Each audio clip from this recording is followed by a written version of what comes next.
The harbour of Alexandria wakes beneath a pale Mediterranean dawn, and the first thing the city reveals is not ruin, but survival. Ships still nose through the water toward the quays. Sailors still shout over coils of rope and sacks of grain. Merchants still argue over glass, papyrus, oil, linen, spices, and the endless paperwork of empire. Above the waterfront, the Pharos still rises like a memory made of stone, catching the early light as if the city has not already lost part of itself. Alexandria in the late 4th and early 5th century is not a dead city. That is what makes its mystery more haunting. It does not fall like a tower in a single moment. It continues to breathe.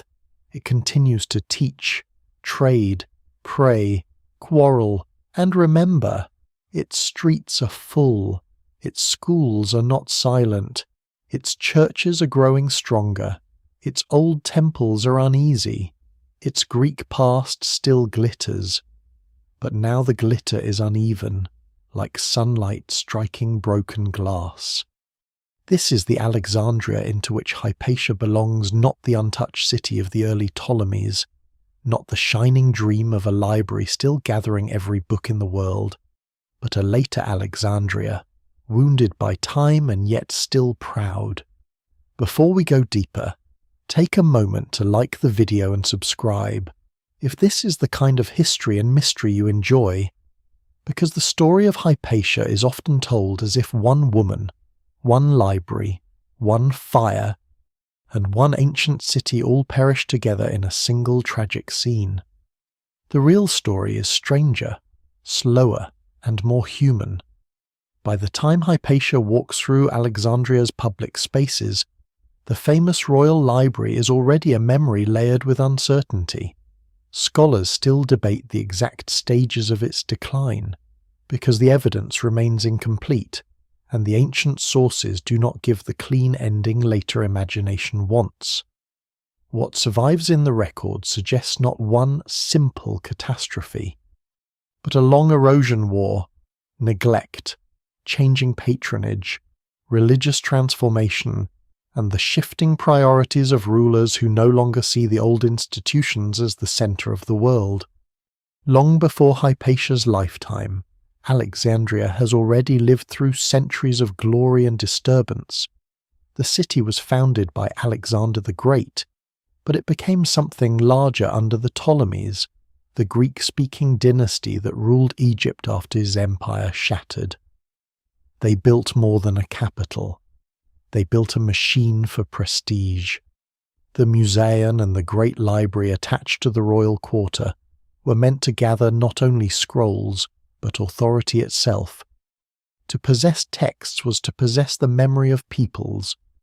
To invite scholars was to announce that Egypt, under Greek rule, stood at the centre of civilized knowledge.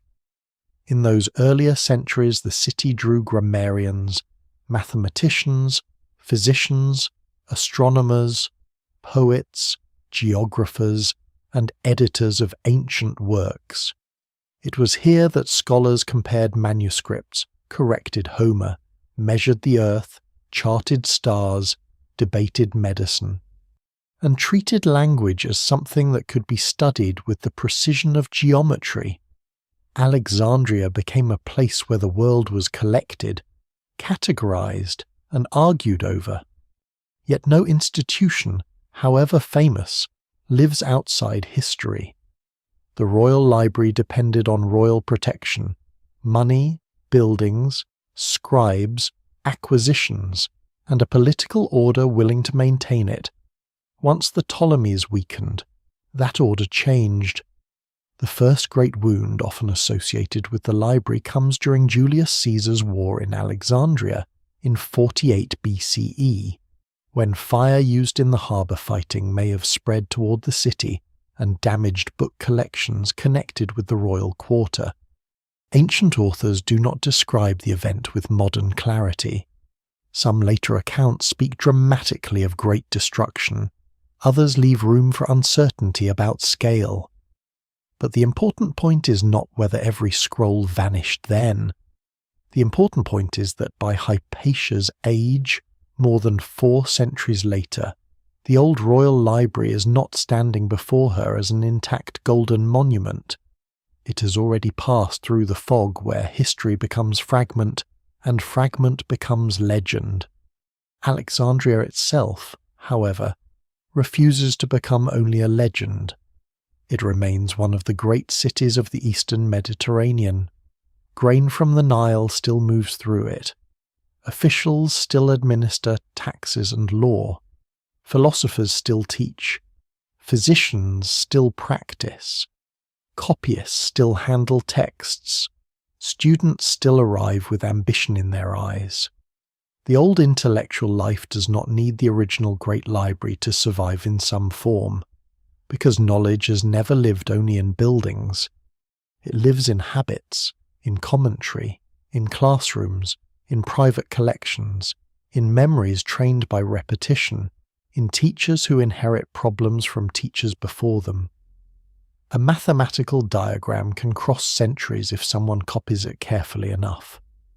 A philosophical argument can survive in a student's notebook, then in another student's explanation, then in a commentary written to make an older master usable again.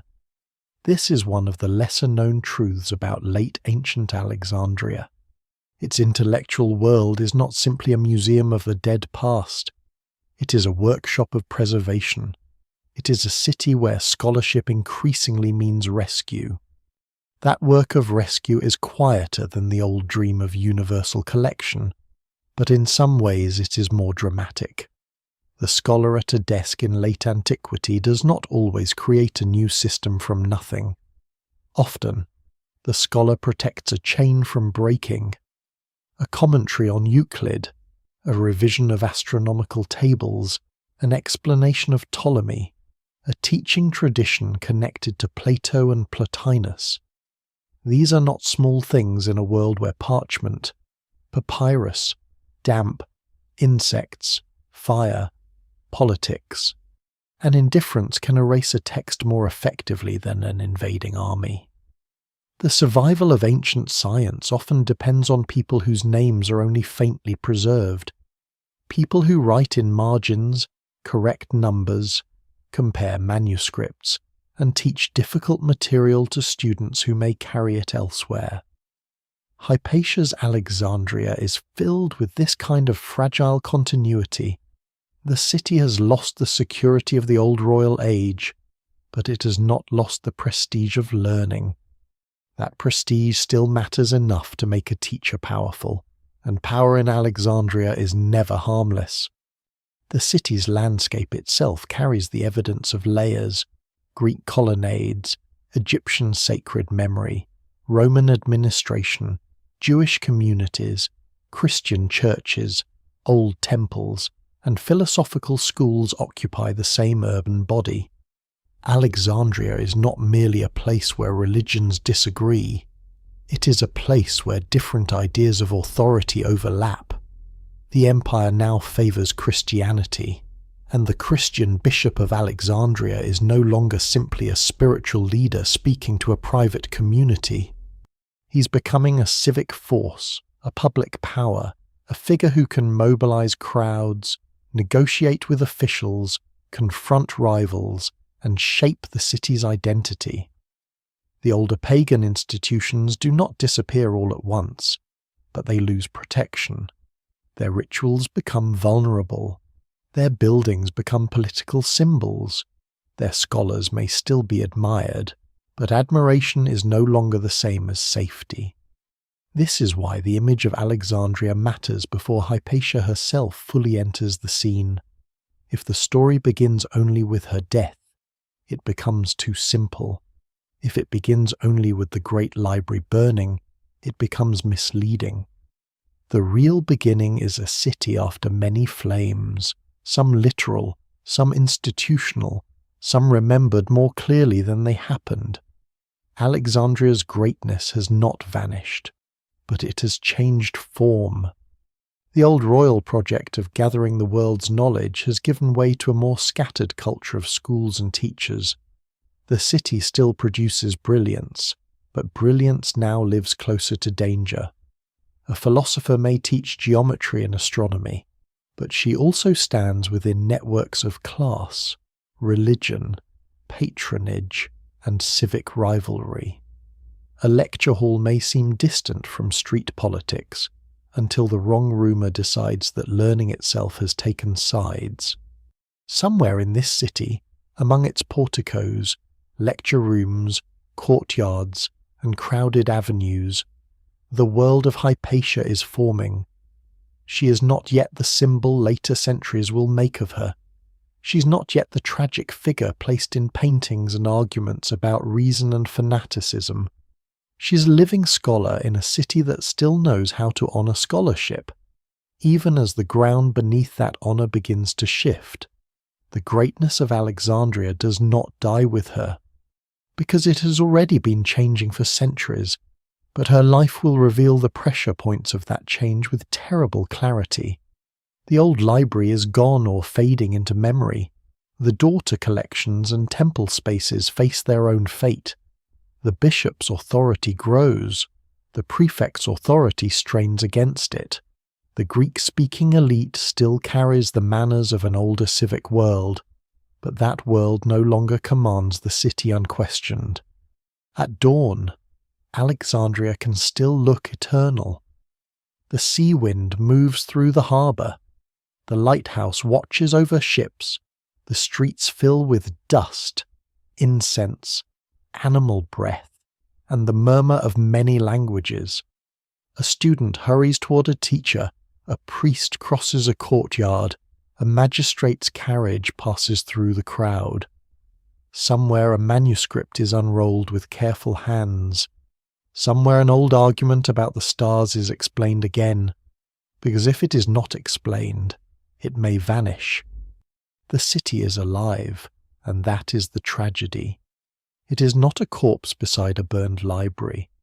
It is a living place changing faster than many of its people can understand, carrying its past like a burden and a treasure at the same time, into that city, into that layered afterlife of flame, memory, learning, and unrest. Hypatia steps as one of the last great names of ancient Alexandria. 24 years before Hypatia's murder, another crowd moves through Alexandria, and the city learns that stone can die before people do. The Serapeum stands on high ground in the southwest of the city, a temple complex dedicated to Serapis, the strange and powerful god shaped from Greek and Egyptian religious imagination. It is not only a sanctuary, it is a monument to Alexandria's old genius for mixture. Serapis carries the gravity of Egypt and the language of the Greek world.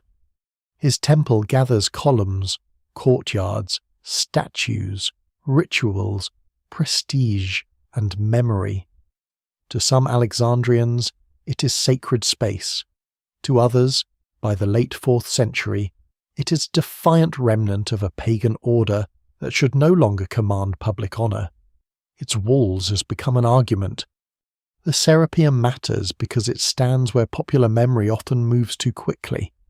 Later telling sometimes fold every Alexandrian catastrophe into one dramatic fire Caesar's flames.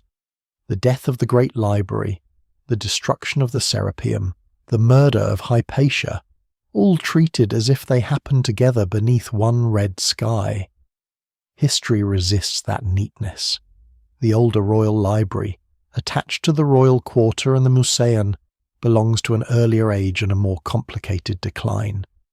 The Serapeum is something different, a great temple, an intellectual and religious landmark, and according to ancient tradition, a place associated with a daughter collection or subsidiary library.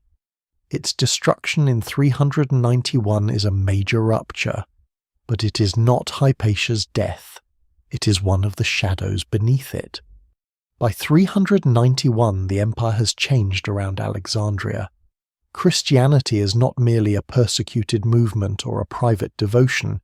It is backed by emperors, law, bishops, councils, and a new language of public legitimacy.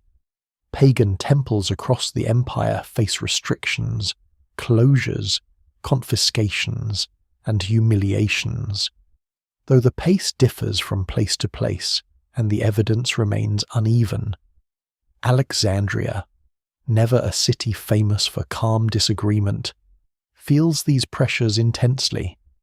The Bishop Theophilus presides over a Christian community confident enough to challenge older sacred spaces. Traditional worshippers still exist, but they no longer occupy the secure centre of imperial favour.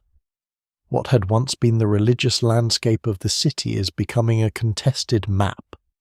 The surviving accounts of the Serapeum's destruction are not neutral windows. They are written from positions of belief, rivalry, and memory. Some emphasize pagan violence before the final imperial permission to demolish the temple. Others celebrate the defeat of idols. Later readers, looking backward through centuries of anxiety about lost learning, place the Serapeum inside the larger story of the Library of Alexandria. Scholars still debate how many books, if any, were actually housed there by the end of the 4th century. The evidence does not let anyone honestly describe it as the complete burning of the original Great Library, yet the uncertainty should not make the event feel small. Buildings do not need to contain every book in the world to carry the weight of a civilization's memory. Imagine the Serapeum not as a dusty ruin waiting politely for history, but as a visible height in the city's mind. Its steps, columns, and sacred images speak a language of old protection. They tell the pagan past that it still has architecture. They tell Christian militants and bishops that the past still has a body. When conflict hardens, bodies are easier to attack than ideas. A statue can be dragged down, an altar can be broken, a sanctuary can be emptied.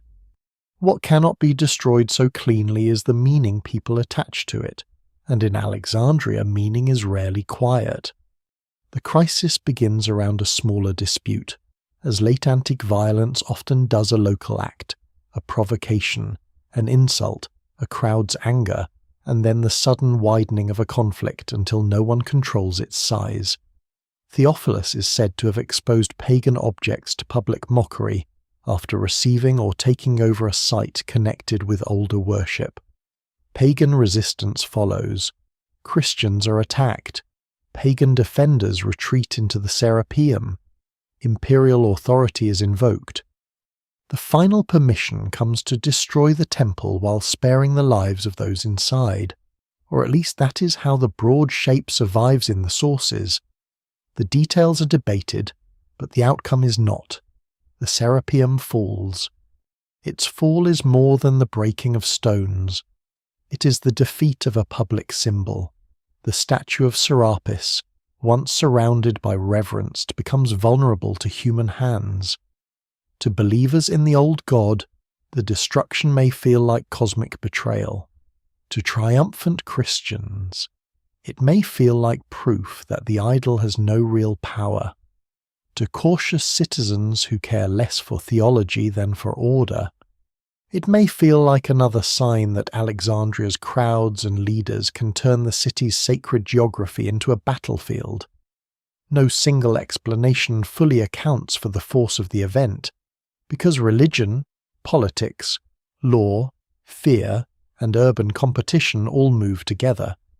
And yet, after 391, Alexandria continues.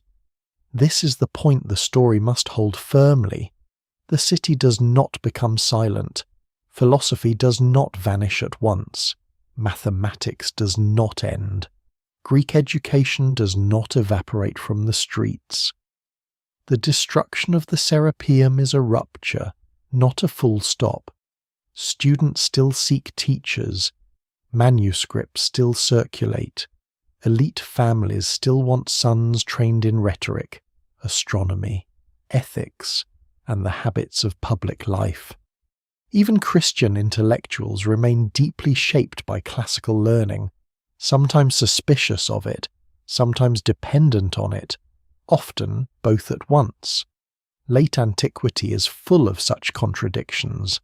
A bishop can condemn pagan worship while using Greek philosophical vocabulary. A Christian official can read Homer. A pagan philosopher can teach students who move comfortably inside imperial careers. The boundaries are real, but they are not always simple.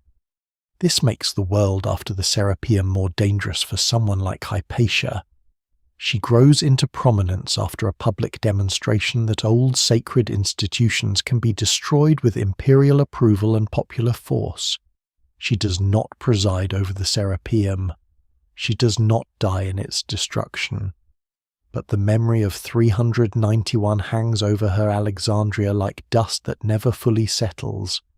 It teaches the city that religious conflict can become civic action.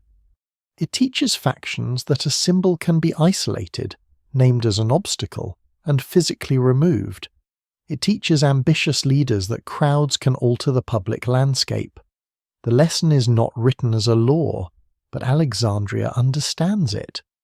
For the older Greek-speaking elite, the fall of the Serapeum must have carried a particular chill.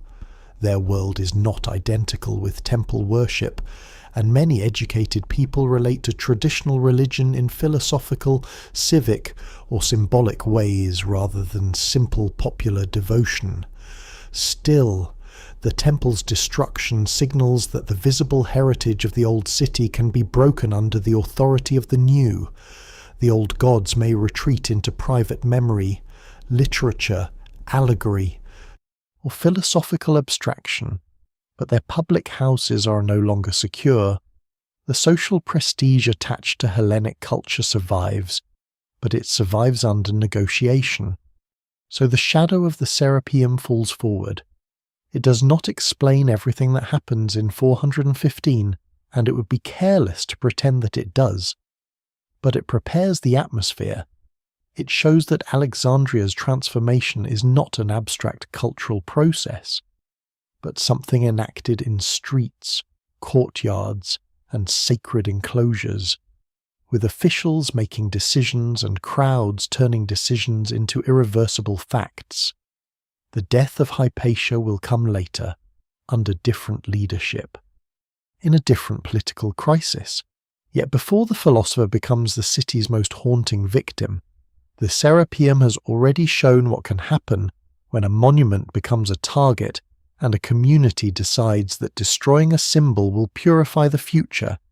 After the Serapeum falls, Alexandria does not become a Christian city in the simple sense that a lamp is extinguished and another is lit. It becomes a city of layers, each one pressing against the others. The older Greek city remains visible in its language, education, urban pride, philosophical habits, and social hierarchies. Roman authority remains present in its officials, law courts, soldiers, tax systems, and the distant shadow of imperial command. Egyptian memory remains beneath the stones, older than Alexander, older than the Ptolemies, older than the marble vocabulary of the Mediterranean. Jewish communities remain part of the city's living fabric, with their own neighborhoods, traditions, tensions, and long history in Alexandria. Christianity, meanwhile, rises not only as a faith but as an organizing force, shaping public ritual, moral authority, crowd identity, and the ambitions of bishops who increasingly stand between the people and the state. Nothing in this mixture is motionless. The city changes not by vanishing, but by rearranging what counts as power. That is why Alexandria in Hypatia's world feels both ancient and unstable. A visitor arriving by sea might still be overwhelmed by its scale. The avenues are still busy. The harbours still connect Egypt to the wider empire. The city's wealth still depends on the Nile Valley behind it and the Mediterranean before it. Grain, taxes, manuscripts, officials, pilgrims, merchants, students, sailors, monks, and rumours all pass through the same urban body. yet beneath the visible continuity, authority is being redistributed. The old civic elite, educated in Greek literature and philosophical traditions, still carries prestige, but prestige is no longer command. Temples once displayed public legitimacy. Now many are closed, repurposed, damaged, or watched. Classical learning still trains minds, but it no longer sits securely at the centre of imperial culture. The bishop's seat grows heavier. The prefect's office remains powerful, but it must contend with crowds whose loyalties are not always governed by law. In earlier centuries, Alexandria's greatness had been tied to kings, scholars, and the magnificent machinery of Hellenistic culture. The Ptolemies made knowledge part of royal display. The Roman emperors inherited Egypt as a prize, a province too valuable to neglect, because its grain fed the empire's cities and armies. But by late antiquity, the empire itself is more anxious, more Christian, more bureaucratic, and more divided by regional pressures than the world that created the royal library. Alexandria is still important, but its meaning has changed. It is no longer primarily the intellectual jewel of a Greek dynasty. It is a restless metropolis inside a Christian Roman order, where old learning survives in classrooms while new religious institutions command the public imagination. The streets make this transformation physical. A church may rise near a place once marked by older worship. A statue may survive as decoration after its god has lost legal protection. A philosophical lecture may still draw the sons of the elite, while just beyond the teaching room a crowd gathers to denounce a rival faction. Monks from the Egyptian desert, sometimes admired as holy men, and sometimes feared as unpredictable forces, move in and out of the city's conflicts. Civic officials try to maintain order, but their authority depends on more than law. They need cooperation from church leaders, urban notables, and the people whose anger can become a weapon. Alexandria has a long history of crowd violence, and late antiquity does not cure it. It gives that violence new languages. The evidence for everyday life in this world remains incomplete, and scholars still debate the exact balance between continuity and rupture. It is tempting to imagine a clean war between science and religion, with philosophers on one side and Christians on the other. That picture is too simple. Many Christians are educated in classical literature. Many bishops know the value of rhetoric, logic, and philosophical vocabulary. Christian theology itself develops in conversation with Greek intellectual traditions, borrowing tools even when rejecting older gods. At the same time, many pagan or non-Christian intellectuals do not live as rebels against everything Christian. They may have Christian students, Christian acquaintances, and connections to the imperial administration. Late ancient Alexandria is not a stage with two armies facing each other neatly across an empty space. It is a city of overlapping loyalties, where a person's education, religion, class, family ties, and political usefulness may pull in different directions. This complexity matters because Hypatia will later be forced into a simpler role by people around her. She will be treated as a symbol, and symbols are dangerous precisely because they flatten living people. Before that happens, she belongs to a world where boundaries remain porous. A philosopher can be respected by Christians for her learning and still be vulnerable because her public identity is attached to the older Hellenic tradition. A bishop can admire order and learning in theory while struggling against rivals through the politics of the street. A prefect can represent imperial law, yet depend on local alliances that make him look partisan. No single explanation fully accounts for what Alexandria becomes, because the city is not undergoing one transformation. It is undergoing several at once. One of the most surprising features of this period is how much of the older world continues under new conditions. The fall of a temple does not end the reading of Plato. The closing of a sanctuary does not erase astronomical tables. The loss of a great library does not prevent a teacher from explaining Euclid to a room of students. Knowledge is stubborn. It can become thinner, more fragile, more dependent on small circles, but it can also persist with quiet tenacity. The old curriculum of grammar, rhetoric, mathematics, astronomy, and philosophy still matters because the empire needs educated men to govern, argue, write, calculate, and administer. Even as Christian culture grows stronger, it does not simply throw away the intellectual tools of the classical past. It fights over them, absorbs them, disciplines them, and sometimes fears them. Alexandria's change is therefore not a descent from light into darkness, but a struggle over who has the right to define the light. For traditional intellectuals, light may mean the disciplined ascent of the mind through mathematics and philosophy toward a higher order of reality. For Christian leaders, light may mean true doctrine, moral purification, and the defeat of idolatry. For imperial officials, light may mean civic peace and obedience to law. For merchants and householders, it may mean something more practical: safe streets, stable prices, predictable authority, and enough distance from factional violence to keep a life intact. These meanings coexist uneasily. When they align, the city functions. When they collide, Alexandria becomes combustible.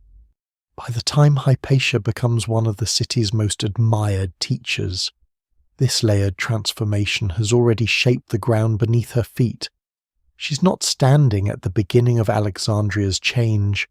She's standing in the middle of it, after the older library tradition has dimmed, after the Serapeum has fallen, after Christianity has gained imperial force, while the older elite still retains memory, education, and influence. That middle position is the heart of her tragedy. She belongs to a city that still needs what she represents, yet increasingly fears the networks around it. Alexandria has not collapsed. It has become more crowded inside itself. Every street carries more than one past. Every institution casts more than one shadow. And in such a city, a scholar's reputation can become a bridge between worlds, or the place where worlds decide to break. Hypatia enters the record not through a birth certificate, not through a private diary, not through a preserved book carrying her own voice clearly across the centuries, but through the shadow of a school and the name of her father. Theon of Alexandria stands near the end of a long mathematical tradition, one of those late ancient scholars whose work is easy to underestimate because it often looks like preservation rather than invention. He edits, explains, teaches, organizes, and comments. He belongs to the old Alexandrian habit of making difficult knowledge usable again. Through him, Hypatia inherits not only a household, but a discipline of mind, a library of problems, and a place in the chain that links the Hellenistic age to the fragile world after the Serapeum. Theon is known above all as a mathematician and astronomer. He works with Euclid, with Ptolemy, with the structures of calculation that allow the heavens to be described in tables and geometrical models. To modern eyes, a commentary may seem less glamorous than an original discovery. But in late antiquity, commentary is one of the great engines of survival. A teacher who explains Euclid is not merely repeating old lessons. He is keeping a technical language alive. He is preserving diagrams that students must learn to see correctly. He is defending exact thought against the natural erosion of time, error, poor copying, and forgetfulness. If an old text becomes too difficult for new students, it can die without ever being burned. Theon's work belongs to that quieter battle. Hypatia grows within this atmosphere of disciplined preservation. The exact details of her early life remain uncertain, and scholars still debate how much can be safely reconstructed from later testimony. The sources do not give the intimacy modern biography desires.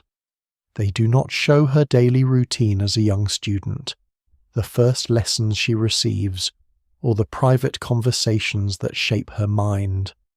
What survives in the record suggests something more public and more important. She becomes associated with the mathematical and philosophical culture of Alexandria at an unusually high level, and her education is not ornamental. It is technical, demanding, and respected by men who come from elite backgrounds and later hold significant positions.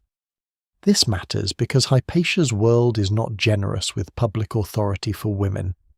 Women of wealth and high status can influence households, patronage, religion, and property, and exceptional women can become visible in intellectual life. But the public philosophical teacher remains an extraordinary role. Hypatia's reputation therefore depends on more than family association. Being Theon's daughter may open a door, but it does not explain why students remember her, why officials respect her, or why later sources treat her as a figure of unusual authority. The evidence remains incomplete, but the outline is unmistakable. She stands before students as someone who has mastered difficult subjects and who carries herself with the confidence of a philosopher. The subjects attached to her name reveal the older Alexandrian inheritance in late form. Mathematics is not just arithmetic, it is a training of the soul in order, proportion, demonstration, and necessity. Astronomy is not simply the observation of bright objects in the sky. It is a way of linking human reason to the patterned movements of the cosmos. Philosophy is not merely a set of opinions. In the Neoplatonic world especially, it is a discipline of assent, a way of purifying thought, turning the mind away from disorder and understanding reality as a hierarchy leading beyond the visible. For Hypatia and her circle, geometry, astronomy, and philosophy are not separate compartments. They belong to one vision of intellectual life. The mind learns order by studying ordered things. Her father's work also places her near the legacy of Claudius Ptolemy, whose astronomical system had become one of the great intellectual monuments of antiquity. Ptolemy's Almagest offered a mathematical description of celestial motions so powerful that it would shape astronomy for more than 1,000 years. To study such a work in late ancient Alexandria is to enter a mental architecture both elegant and demanding. The planets do not simply wander, they can be modelled. The heavens are not random, they can be expressed through geometry. Even when later science overturns the old system, the achievement remains immense. Hypatia's connection to this tradition makes her a guardian of one of antiquity's most sophisticated attempts to understand the universe. Yet she's not only a mathematician in the narrow sense. The strongest memory of her presents her as a philosopher, and specifically as a public teacher of the Platonic tradition. The Alexandria around her still values the philosophical life as a form of moral authority. A philosopher is expected not only to explain ideas, but to embody self-command. Hypatia's later reputation for restraint, dignity, and independence belongs to this expectation. Ancient writers often praise philosophers by describing their conduct as much as their arguments, because philosophy is supposed to shape the whole person. Her public presence, therefore, becomes part of her teaching. She is remembered as moving through the city with confidence, speaking before those willing to learn, and occupying a space usually reserved for men. This visibility is both the source of her power and the beginning of her danger. A scholar hidden in a private room may survive by being ignored. Hypatia is not ignored. Her school connects her to students from the provincial elite, some pagan, some Christian, some destined for office, some drawn by philosophy as a path to prestige and spiritual formation. Through teaching, she becomes part of Alexandria's civic fabric. Her authority is intellectual. But intellectual authority in such a city never remains purely intellectual. A teacher who shapes the minds of officials and aristocrats becomes a presence in public life. Her advice can matter, her friendships can matter, her silence can be interpreted, her loyalties can be imagined even where they are not declared. Theon's daughter thus becomes more than the inheritor of a family craft. She becomes one of the last great Alexandrian names attached to the old sciences and the philosophical curriculum that had once made the city famous. This does not mean she lives in the ruins of knowledge. It means she lives in its later rooms, where the light is narrower but still real. The great royal collectors are gone. The Serapeum has fallen. The empire speaks more often in the language of bishops and creeds.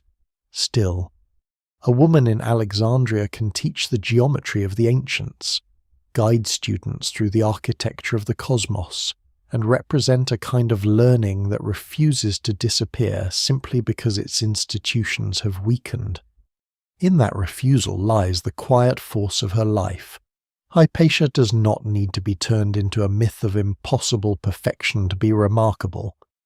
The historical woman is remarkable enough, a philosopher in a volatile city, a mathematician shaped by an aging scholarly tradition, a public intellectual whose authority rests on teaching, discipline, and reputation. She stands at a crossing point where texts, students, astronomy, philosophy, family legacy, and civic power meet. The world around her is changing by layers, but she remains committed to the old Alexandrian conviction that the mind can rise through order. In the city after the flame, that conviction is beautiful, useful, and increasingly exposed. Knowledge in Hypatia's Alexandria no longer gathers beneath the protection of a single royal dream. It moves in thinner streams, passing from teacher to student, from older manuscript to newer copy, from commentary to commentary, from memory to explanation, from one careful hand to another. The age of the Ptolemies had imagined learning as accumulation: collect the scrolls, summon the scholars, compare the texts, and make the capital of Egypt into a kind of earthly mind. By the 5th century, that dream has already fractured. The royal library is no longer the living centre of the city. The Serapeum, with its symbolic and perhaps scholarly connection to Alexandria's later book collections, has been destroyed. Yet learning still survives, because the death of an institution is not the same as the death of every habit it once nourished. In late antiquity, knowledge becomes less like a palace and more like a chain. It holds only if enough links refuse to break. This is the world in which Hypatia teaches. She does not need the original great library standing whole behind her to belong to Alexandria's intellectual inheritance. The inheritance is already dispersed. A student may encounter it in a teacher's house, in a lecture hall, in a private collection owned by an educated family, in a scholar's notes, in a copied commentary on a difficult text, or in the mental discipline of someone trained to explain what an older author meant. The city's reputation still draws students because reputation can outlive buildings for a long time. Alexandria remains a name that promises mathematics, astronomy, medicine, philosophy, and the memory of ancient expertise, even diminished. Such a name has power. The survival of books in this period is more precarious than later imagination often allows. A modern reader may picture a library as a stable archive, but ancient books are vulnerable objects. Papyrus can crack, rot, tear, fade, or be eaten. Parchment lasts longer but is expensive. Copying requires time, training, materials, and a reason. A text that no one teaches may survive physically for a while, but intellectually it is already endangered. The most dangerous enemy of an old work is not always fire. Sometimes it is disuse. When a mathematical treatise becomes too hard for students, when a philosophical dialogue falls outside the curriculum, when a commentary is no longer copied because no one pays for it, disappearance arrives quietly, no smoke rises, no crowd gathers, the text simply stops being renewed.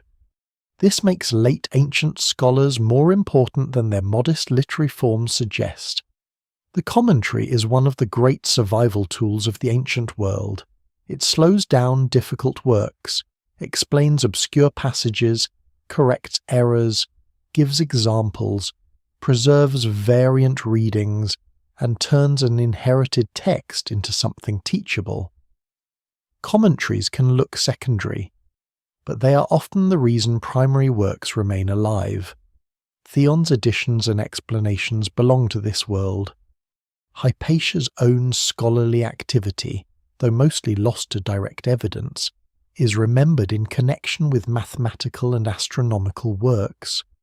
Later traditions associate her with commentaries or revisions connected to Diophantus, Apollonius, and Ptolemy. Though scholars still debate the exact nature and extent of her contributions, the evidence remains incomplete, and caution is necessary. But the larger pattern is clear. Her intellectual labour likely belongs to the same Alexandrian craft of clarifying, teaching, and transmitting hard knowledge. That craft is far from mechanical. To transmit mathematics is to choose how a mind will be trained. Euclid's geometry teaches proof, but proof does not lift the page without a guide. A student must learn why a line is drawn, why a proposition follows, why one step cannot be replaced by another, why clarity matters. Astronomy requires even more patience. Tables, cycles, instruments, geometrical models, and numerical corrections form a world where small errors can multiply into confusion. A teacher must make students see relationships that are not visible to the untrained eye. The heavens may appear as bright points moving through darkness, but the astronomer turns those movements into structure. For Hypatia's students, learning from her is not simply receiving information, it is being disciplined into a way of seeing. The same is true of philosophy. The Platonic and Neoplatonic traditions do not treat knowledge as a pile of facts. They imagine intellectual life as ascent.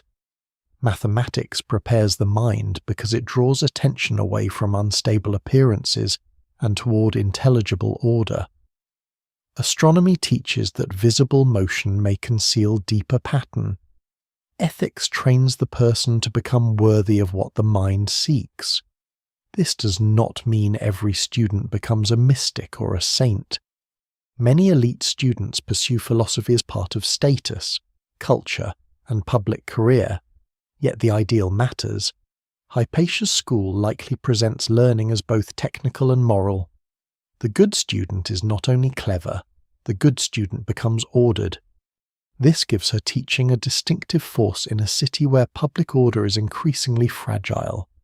Inside the school, one learns proportion, hierarchy, restraint, and reasoned demonstration.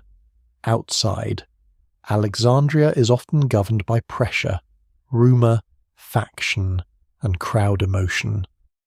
The contrast should not be exaggerated into a simple battle between reason and irrationality, because philosophers can be political and crowds can have real grievances. Still, the difference is striking. Hypatia's intellectual world depends on patience. The city's political world often rewards acceleration. A rumour can cross a neighbourhood faster than a proof can be explained. A crowd can simplify a conflict faster than a teacher can complicate it. In such an environment, the school becomes not only a place of learning, but a fragile pocket of slower thought.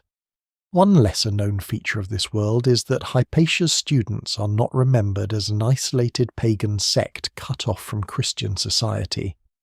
The letters of Synesius of Cyrene, one of the most important witnesses to her influence, reveal a circle that moves across the religious and political boundaries modern readers often expect to be rigid. Synesius studies with Hypatia and later becomes a Christian bishop. He writes to her with reverence, asking for advice and referring to her with deep intellectual loyalty. His life alone complicates any simple story in which Hypatia represents pagan science, and Christianity represents ignorance. The truth is more tangled. A Christian bishop can be formed by a woman philosopher associated with the older Hellenic tradition. A student can carry Alexandrian philosophy into a Christian career. The border between worlds exists, but it is crossed by living people. This complexity does not make the world safer. In some ways, it makes it more volatile. Hypatia's influence is not confined to abstract lessons. Through students like Synesius and others from the elite, she belongs to a network of educated power. Her school produces relationships. Those relationships extend into administration, provincial society, ecclesiastical office, and aristocratic friendship. In late antiquity, a teacher is not merely a service provider. A teacher can become a moral advisor, a source of prestige, a node of loyalty. The more respected Hypatia becomes, the more visible she is to those who see influence as a limited resource. Learning without the great library, then, is not a diminished footnote to a lost golden age. It is the central condition of Hypatia's life. She lives after the monumental age of collection, after the city's old institutions have been wounded or transformed. But before the classical curriculum has disappeared, she stands in the interval where knowledge is still strong enough to shape elites, but no longer protected enough to be safe from politics. The books may be scattered. The buildings may be gone. The old gods may have lost their public houses. Yet an Alexandrian teacher can still hold a room, explain the cosmos, guide the sons of powerful families, and embody the city's memory of disciplined thought.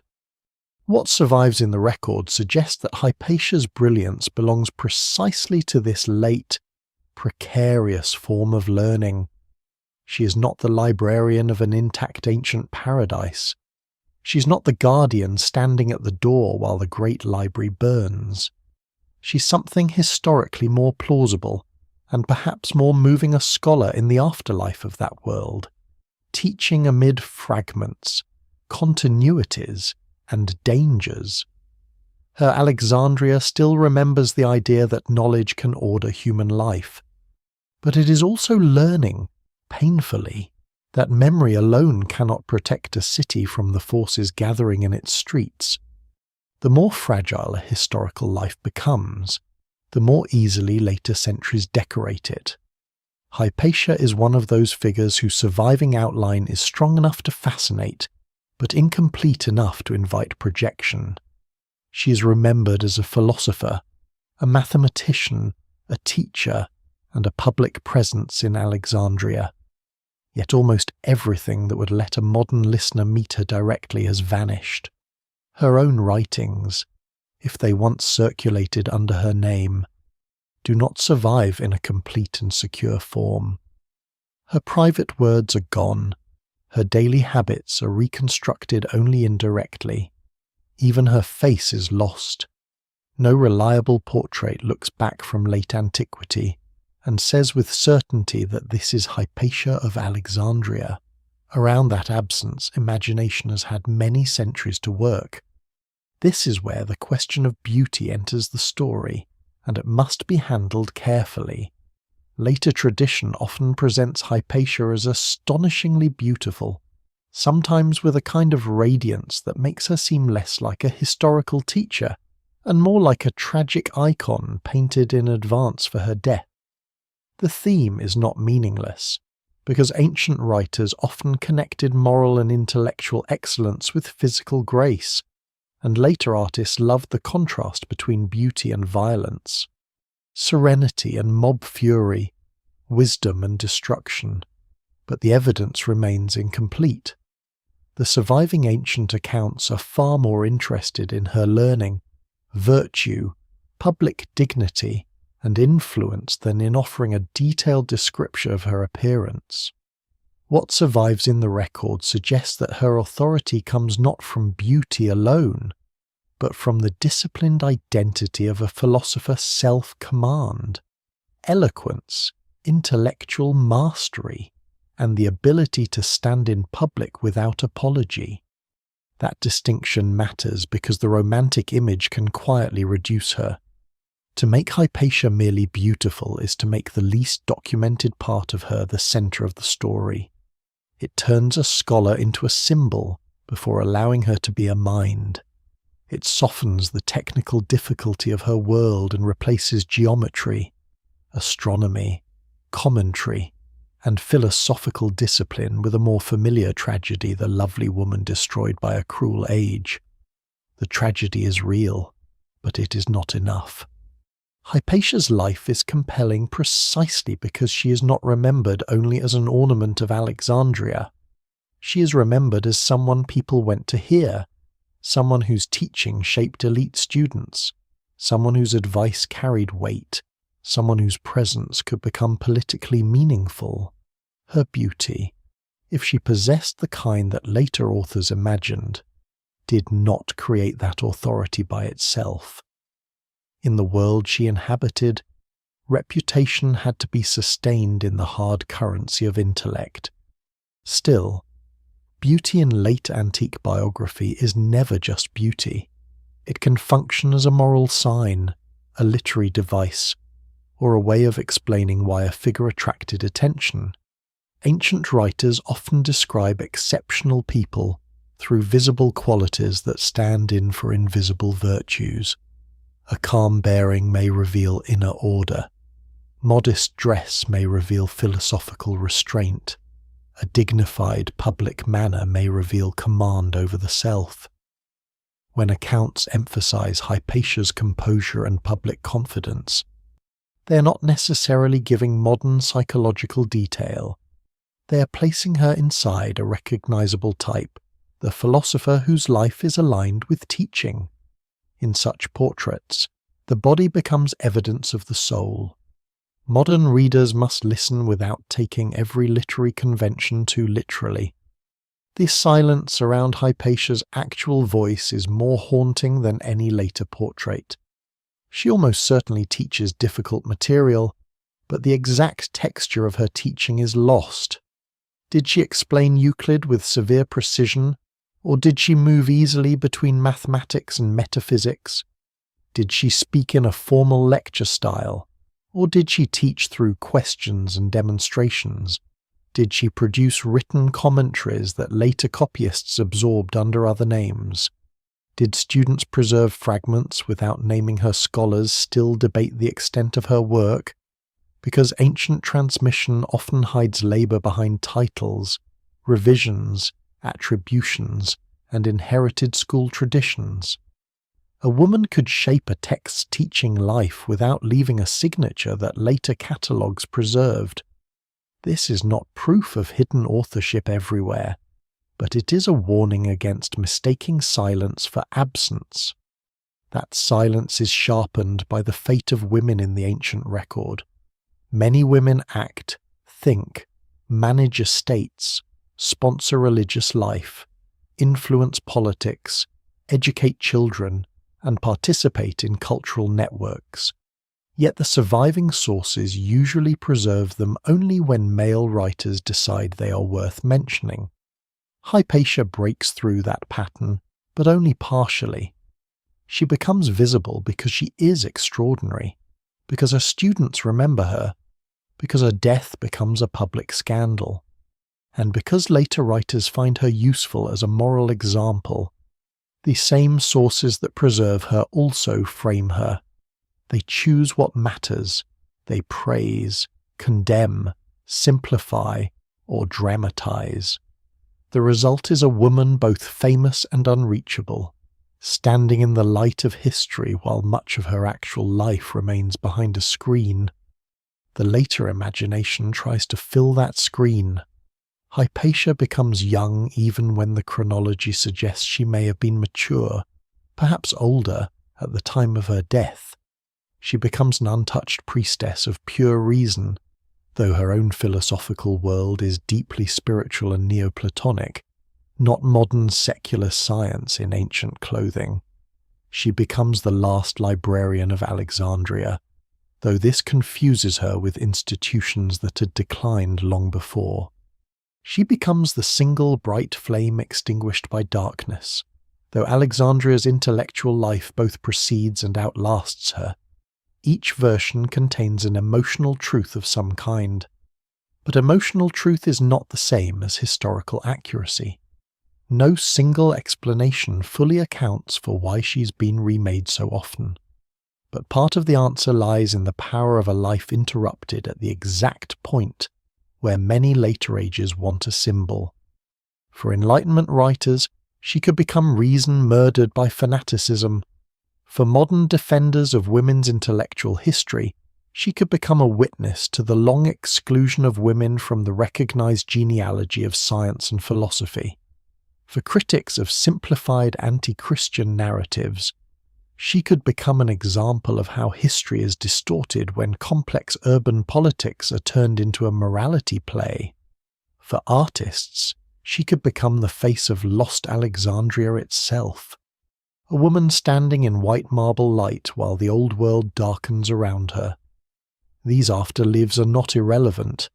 They show how memory works, but they also risk burying the historical Hypatia beneath the weight of what later people need her to mean. The real Hypatia, as far as the surviving evidence allows, is already dramatic enough without invention. She's a woman who attains public authority in a city where public authority is contested. She teaches advanced subjects in a tradition that links mathematics with moral and cosmic order. She attracts students who remain loyal to her memory. She's respected beyond the narrow boundaries that later polemic sometimes draws between pagan and Christian worlds. She lives after the Serapeum's destruction, after the old library tradition has become fragmented, and during the rise of episcopal power in a city famous for intensity. Her identity is neither modern nor simple. She's not a scientist in the present-day sense, not a professor in the modern university sense, not a martyr in the exact form later ages prefer. She's a late ancient philosopher, and that is stranger, richer, and more demanding. To understand her beauty, then, the narrative must widen the meaning of the word. There is the possible beauty of appearance, which history cannot securely recover. There is the literary beauty later writers attach to her, polished by distance and grief.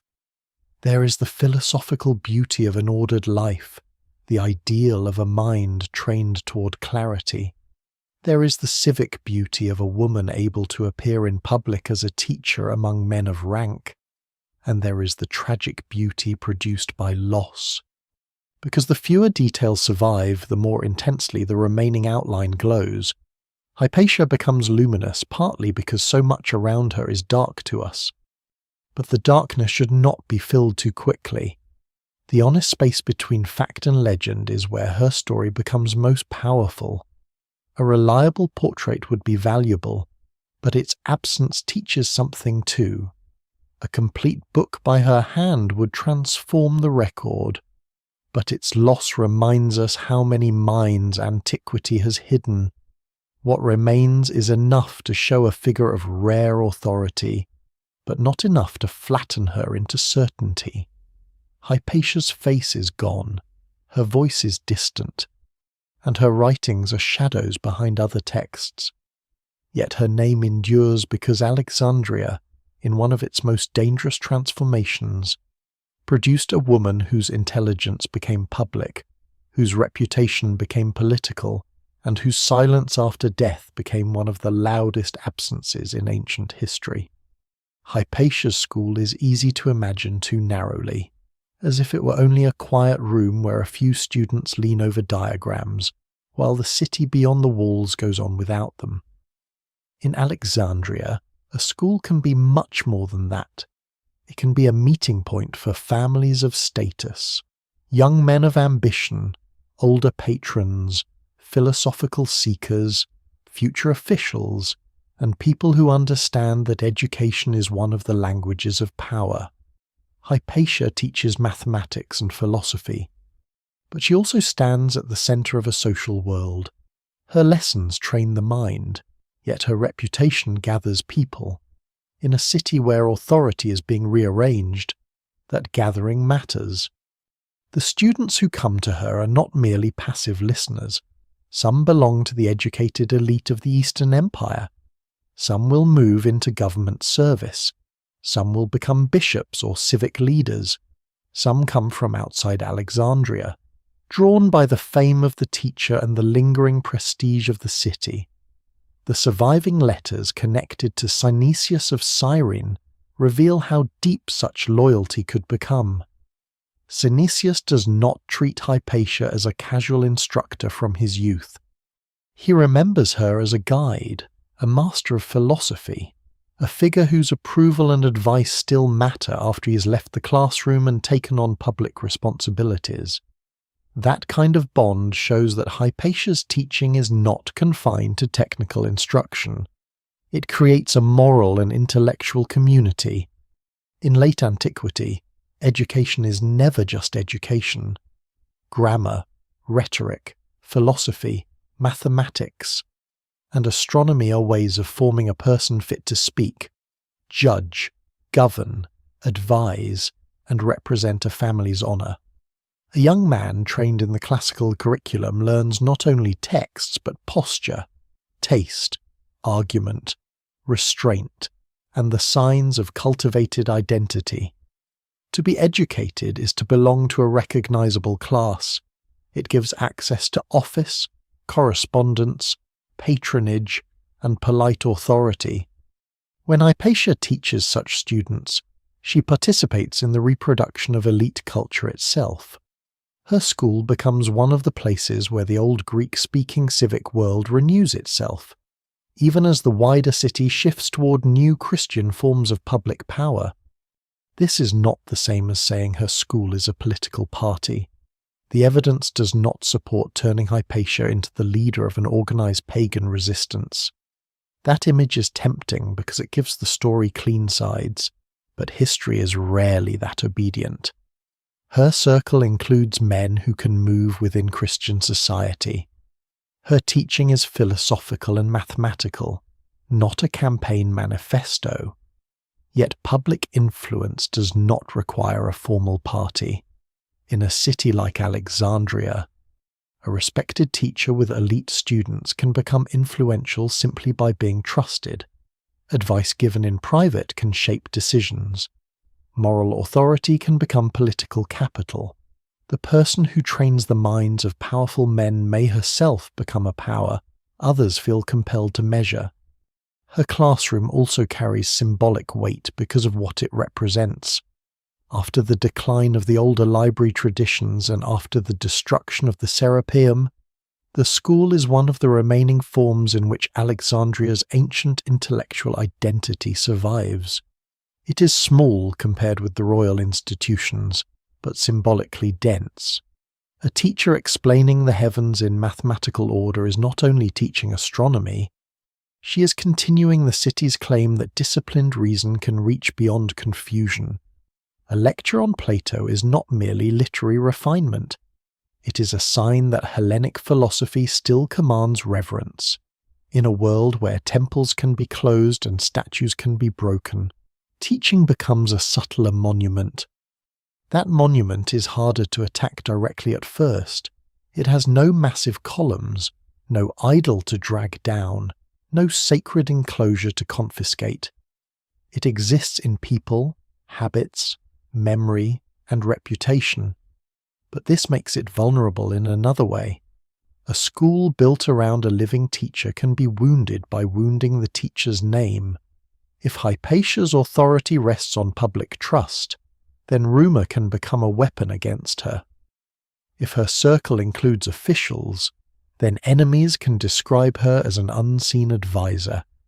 If her philosophy is associated with older traditions, then hostile voices can make these traditions sound like sorcery, obstruction, or dangerous pride. The classroom becomes political not because it commands soldiers, but because it gives shape to loyalties. The intellectual substance of her teaching deepens this tension. Mathematics, in the tradition she inherits, is not just useful calculation, it is a path towards certainty. Geometry teaches the mind to distinguish proof from persuasion. Astronomy teaches the possibility of order above human disorder. Philosophy seeks the hierarchy beneath appearances, the discipline of the soul, the ascent from ordinary confusion toward a more stable reality.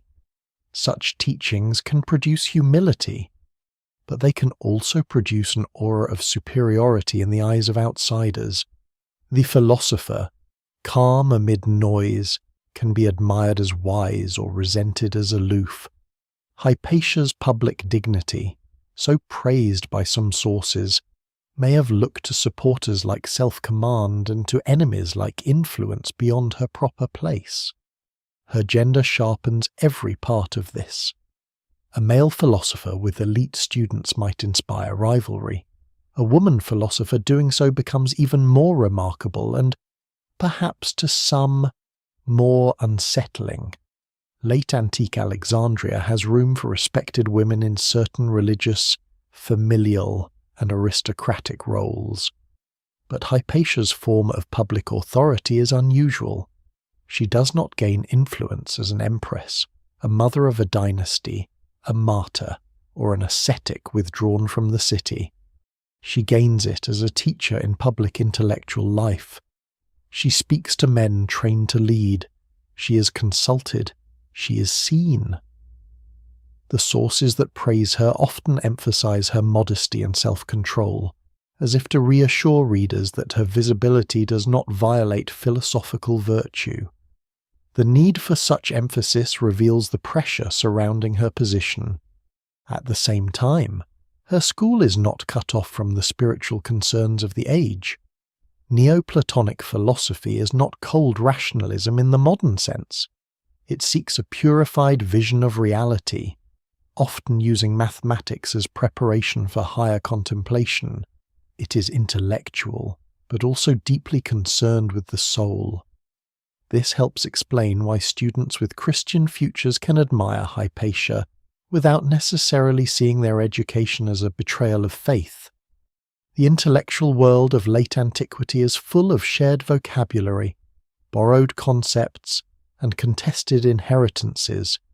Christian thinkers and pagan philosophers may disagree profoundly about worship, revelation, and ultimate truth, but they can still inhabit overlapping habits of argument.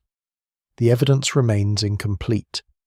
Yet what survives suggests a school more complex than any simple battlefield between science and religion.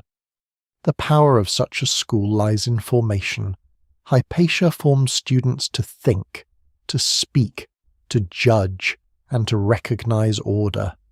In calmer times, that might have made her simply one of Alexandria's ornaments, a jewel in the city's fading crown of learning.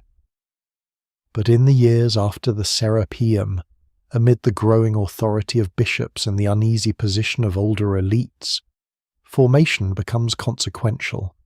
A student's loyalty can become a political fact. A teacher's prestige can be interpreted as a factional threat. A philosopher's advice can be imagined as the invisible cause behind a governor's stubbornness. Once a city begins to search for hidden hands behind public conflict, anyone with influence becomes vulnerable. So Hypatia's classroom should be imagined with both quiet and danger inside it. There are diagrams, instruments, manuscripts, and trained voices.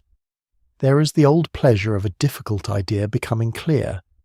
There is the calm authority of a woman who has earned reverence in a world not designed to grant it easily. But there is also a widening circle of attention. The school sends students outward. Their respect for her travels with them. Her name moves through letters, offices, and rumours. What begins as intellectual authority becomes civic presence. And civic presence in Alexandria is never neutral for long. The same reputation that allows Hypatia to preserve the older light of the city will one day make her visible to those who believe that light is standing in the way of their own. The empire around Alexandria no longer speaks with the old religious uncertainty of earlier centuries. By Hypatia's lifetime, Christianity has moved from the margins into the machinery of public life. Imperial laws, church councils, bishops, monks, civic rituals, and official language all give Christian authority a shape that would have been almost unimaginable in the age when the royal library first rose under the Ptolemies. Yet this Christian empire is not simple, peaceful, or unified in the way later labels can suggest. It is full of argument. Bishops dispute doctrine. Cities resist imperial commands. Monks quarrel with urban clergy. Local populations carry older loyalties beneath new laws. Pagans do not all vanish. Jews remain part of civic life, sometimes protected, sometimes pressured, sometimes caught in conflict. The empire becomes Christian, but its cities remain human, and therefore unstable. Alexandria feels this instability with particular force. The city has always been intense, and late antiquity gives that intensity new causes. Religion is no longer only a matter of temples and households. It becomes a public identity tied to law, office, crowd action, and the right to define the city's moral order. A bishop in this world is not merely a preacher. He can become a patron, judge, negotiator, organizer of charity, defender of doctrine, spokesman for the urban poor, rival of civil officials, and sometimes the only authority a crowd trusts. The Roman state still exists, and its officials still matter deeply. But the bishop stands close to the pulse of the streets. He controls networks of clergy, dependents, churches, processions, and loyal followers. In a city where public emotion can become physical force, that kind of network is power. This power grows partly because the church offers more than belief. It organizes care, it distributes resources, it buries the dead, it supports widows, the poor, strangers, and the sick. It gives moral meaning to suffering and practical help to people who may not see much mercy from tax collectors or magistrates. This is one of the often overlooked reasons episcopal authority becomes so strong. It is not only imposed from above by emperors, it also grows from below through dependence, gratitude, fear, and community. A bishop who can mobilize food, shelter, medical care, and burial can command loyalties that no philosophical school and no pagan temple, in its weakened late form, can easily match. The city's sacred order is also a social order. At the same time, imperial law changes the risks of public life. Laws against sacrifice, temple rituals, and certain forms of pagan worship harden during the late 4th century. They are not always enforced evenly, and local realities often matter more than imperial language.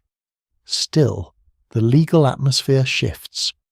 What had once been honoured civic religion becomes suspect, restricted, or illegal.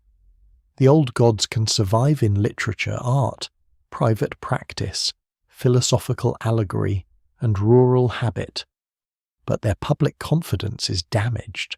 For educated pagans or traditional Hellenic intellectuals, the pressure is subtle as well as direct. A person may still read Plato, calculate the stars, and teach ancient texts, yet the public world in which those activities once belonged has changed around them. No single explanation fully accounts for how people experience this transformation.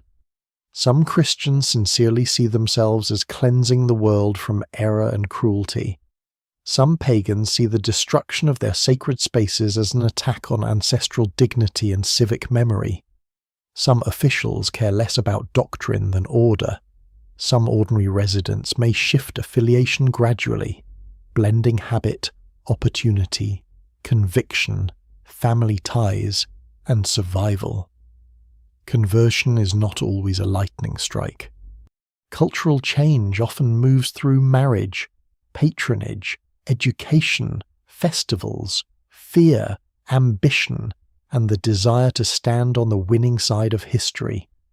Alexandria is not simply converted, it is reorganized. The philosophical schools occupy an uncertain place inside this reorganization. They're too prestigious to dismiss casually, and too connected to older religious language to be entirely unthreatening. The Platonic tradition speaks of divine realities, the purification of the soul, the ascent of the mind, and the hierarchy of being. Christian thinkers can borrow from this language, reshape it, and argue through it. But for hardline opponents, the same tradition may smell of pagan pride, elite exclusiveness, and spiritual danger. Hypatia's world is therefore not one where science faces faith across a clean battlefield. It is a world where philosophy and theology share words while fighting over meanings, where Christian bishops can be classically educated, and where pagan philosophers can teach Christian students. The overlap does not remove conflict. It makes conflict more intimate. Alexandria's Jewish community adds another layer to the city's pressure. Jews have lived in Alexandria for centuries, deeply tied to the city's history, commerce, neighborhoods, and intellectual life. The Old Greek translation of Hebrew scripture itself belongs to the broader Alexandrian memory. By Hypatia's time, however, relations among Christians, Jews, civic officials, and crowds can become tense and explosive. The evidence for each episode must be handled carefully, because hostile sources often sharpen blame and simplify motives. Yet the larger pattern is clear enough. Religious identity in Alexandria can become political identity, and political identity can become street conflict. When a city's groups begin to see one another not just as neighbours with different customs, but as threats to sacred order, ordinary disputes become easier to inflame. The monks who move between desert and city intensify the atmosphere further. Egyptian monasticism is one of the great spiritual movements of late antiquity. Many monks seek withdrawal, prayer, discipline, poverty, and holiness outside the compromises of urban life. Yet monks are not always distant from politics. Some become moral celebrities, some intervene in public disputes. Some are revered by crowds precisely because they seem less corrupted by city life. Their presence can inspire awe, but also fear. A civil official may command soldiers, but a monk may command moral imagination. When such figures enter urban controversies, the balance between spiritual authority and civic order becomes delicate. For someone like Hypatia, this world is full of contradictions. Her school represents older Hellenic learning, but not necessarily active temple paganism in the crude sense her enemies might later imagine. Her students may include Christians. Her philosophy is spiritual but not Christian. Her authority is respected, but not protected by an institution as powerful as the Church. Her public dignity fits the ideal of the philosopher. But a changing city may interpret independence as arrogance or hidden influence. She stands in a space that still exists, but it is narrowing. The old elite world has not disappeared, yet it must increasingly negotiate with bishops, imperial law, and crowds whose moral imagination is shaped by Christian triumph. What survives in the record suggests that Alexandria's tensions are cumulative. The destruction of the Serapeum has already shown that sacred symbols can fall. The decline of older library institutions has already scattered knowledge into schools and private circles.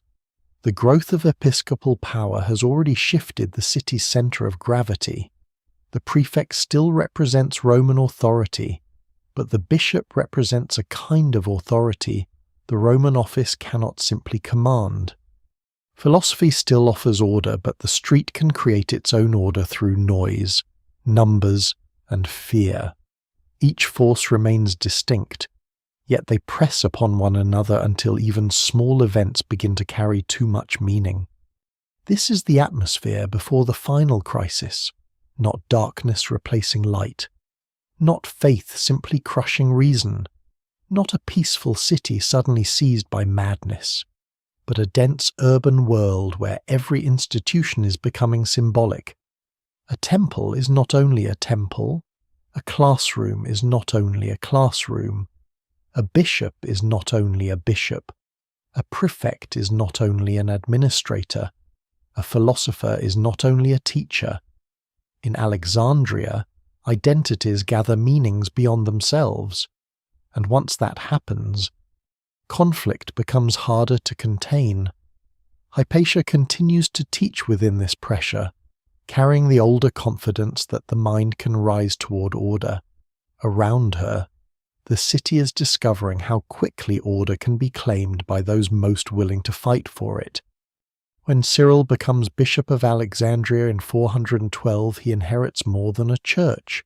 He inherits a city where the bishop's seat has already become a public institution, heavy with ambition, memory, and expectation. His uncle and predecessor, Theophilus, had presided over the destruction of the Serapeum and had shown how forcefully an Alexandrian bishop could act when sacred authority, imperial permission, and urban crowds moved in the same direction. Cyril steps into that inheritance with formidable intelligence and a strong sense of office. He's not merely a local priest elevated to honor. He is the head of one of the most powerful Christian communities in the empire, a bishop of a city that thinks of itself as too important to be governed quietly. Across the civic landscape stands Orestes, the Roman prefect of Egypt. His authority comes from the imperial state, from law, administration, and the machinery that makes a province function. Egypt is not a symbolic possession. It is essential to imperial survival, especially because of its grain, wealth, and strategic position. A prefect in Alexandria cannot be a decorative official. He must maintain order, collect revenue, oversee justice, and represent the emperor's interests in a city famous for turning disputes into public crises. Orestes holds the old language of Roman authority. Cyril increasingly commands the new language of episcopal power. The tension between them is not a private dislike at first. It is structural. Two forms of authority occupy the same city, and neither can easily accept being secondary. The conflict between Cyril and Orestes should not be reduced to a simple contest between church and state. Though that phrase captures part of the pressure, the reality is more tangled. Bishops often need civil officials, and civil officials often need bishops. Both can claim to defend the people. Both can appeal to order. Both can invoke the emperor, law, justice, or divine responsibility. But in Alexandria, cooperation depends on balance. And balance is hard to preserve when crowds are watching. Cyril's authority grows from the church's networks, its clergy, its charitable functions, its moral language, and its ability to mobilize public feeling. Orestes' authority grows from imperial appointment, soldiers, courts, and administrative command. When these powers align, the city can be governed. When they clash, every incident becomes a test of who truly rules Alexandria. The surviving accounts of their conflict come through authors with perspectives and purposes of their own, so the evidence remains incomplete. Still, the broad outline is clear. Tensions rise around public order, religious communities, and control of urban space. Alexandria's Jewish population becomes entangled in the struggle. Street disturbances and accusations sharpen hostility. Cyril takes forceful action against the Jews of the city, and Orestes resists what he sees as an intrusion into civil authority. The prefect does not simply object to a theological position. He objects to the bishop acting as if he can reshape the civic order without the state's permission.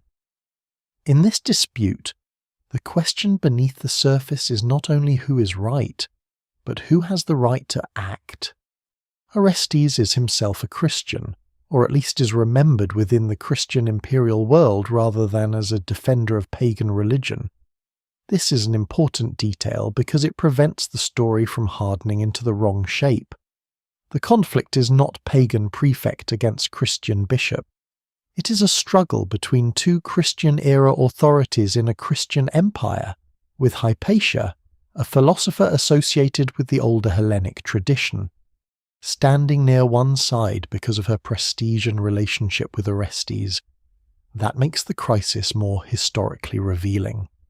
The violence that grows around her does not require a city split neatly between old gods and new faith.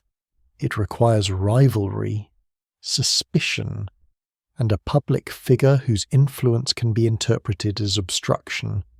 Cyril's supporters and Orestes' supporters do not merely disagree. They begin to inhabit competing narratives about Alexandria.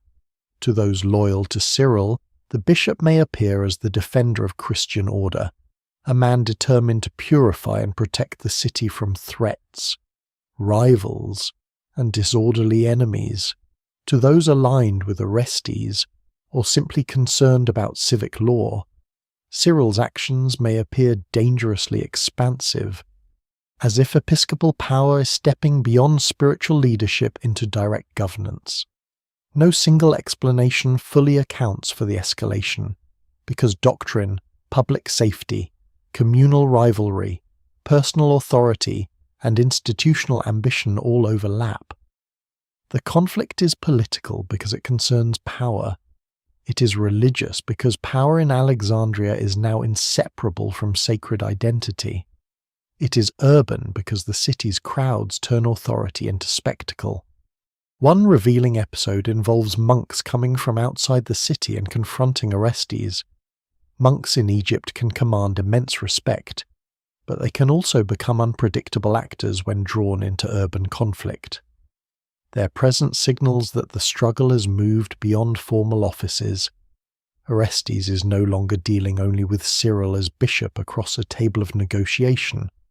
He is facing the moral energy of men who see themselves as defenders of sacred truth. In the surviving account, one monk strikes Orestes and is later punished, while Cyril honours the dead monk in a way that causes discomfort even among some Christians. The details are reported through a particular literary and ecclesiastical lens, and scholars still debate how to read Cyril's exact motives. Yet the episode shows how quickly the boundary between holiness and public coercion can blur. For Orestes, this is a dangerous moment. If he yields too much, the imperial office appears weak. If he resists too sharply, he may seem hostile to the church and its supporters. He must defend civil authority without alienating the Christian population of the city. Cyril faces a different danger. If he accepts limits placed by the prefect, his expanding episcopal authority may seem checked by secular power. If he pushes too hard, he risks being blamed for disorder and violence. Both men stand inside institutions larger than themselves, and both are surrounded by people who may intensify the conflict beyond what either can fully control. Hypatia enters this struggle not as an armed leader, not as a conspirator in any secure documentary sense, and not as the keeper of a lost great library, but as a respected advisor and public intellectual whose association with Orestes becomes politically charged. She is known to have access to him. She is admired by educated elites. She embodies a philosophical authority independent of the bishop's network. In a calmer city, such a role might be prestigious but manageable. In Alexandria's crisis, it becomes suspicious. If Orestes refuses reconciliation with Cyril, those who seek an explanation may look for someone behind him. A philosopher with influence, dignity, and elite connections can be made to fit that imagined role. This is one of the most tragic mechanics of political conflict. A complex institutional struggle becomes easier to understand if it is attached to a single human figure. The rivalry between prefect and bishop is difficult, layered, and dangerous. It involves law, religion, crowd identity, and the future shape of Alexandria's public life. Hypatia, by contrast, can be named. She can be described as the person preventing agreement, the hidden mind behind Orestes, the obstacle to civic peace. The evidence does not show that she controlled the prefect. It shows that her reputation made such accusations plausible to those already prepared to believe them. By this point, Alexandria's layers are pressing hard against one another. The old intellectual prestige of the city survives in Hypatia. The new episcopal force gathers around Cyril. The imperial office stands in Orestes. The memory of the Serapeum lingers as proof that symbols can be destroyed. The streets remain capable of turning tension into action. Nothing has ended yet, but the pattern has become ominous. In a city where authority is contested, a philosopher's closeness to power may become more dangerous than power itself. Rumour in Alexandria does not need parchment, authority, or proof. It needs a crowded street, a grievance ready to be named, and a story simple enough to travel faster than caution. By the time the conflict between Cyril and Orestes hardens, the city has already become a place where public meaning attaches itself to people with dangerous speed. The bishop is not merely a bishop. The prefect is not merely a prefect. Hypatia is not merely a teacher. Each figure becomes a sign read differently by different crowds. In such an atmosphere, reputation can become evidence, and evidence can become almost unnecessary. Hypatia's danger grows from the very qualities that once protected her. She is respected, she is visible, she is associated with elite students and with Orestes. She belongs to the older philosophical culture of Alexandria, a culture not identical with pagan temple worship, but easily described that way by those who want a sharper enemy. She is a woman whose public authority does not fit comfortably into the expectations of every observer. She speaks with men of rank. She moves through civic space as someone accustomed to being heard. To supporters, these qualities confirm her wisdom. To hostile minds, they can be rearranged into suspicion. Influence becomes manipulation. Philosophy becomes sorcery. Independence becomes arrogance. A teacher's counsel becomes a hidden conspiracy. The surviving accounts suggest that some people came to believe Hypatia was preventing reconciliation between Cyril and Orestes. Whether anyone truly knew her advice, or whether the accusation grew because her friendship with the prefect made her a convenient explanation, remains uncertain. The evidence remains incomplete, and scholars still debate the precise chain by which hostility gathered around her. What can be seen clearly is the logic of scapegoating. A city divided by institutional rivalry often seeks a human cause for its disorder. The struggle between episcopal authority and civil authority is too large, too abstract, too entangled with law, religion, pride, and fear. A single philosopher is easier to blame. If she can be imagined as the obstacle, then removing her can be imagined as a solution.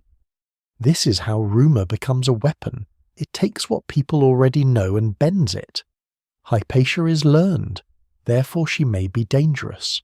Hypatia studies mathematics and astronomy, therefore she may possess secret arts.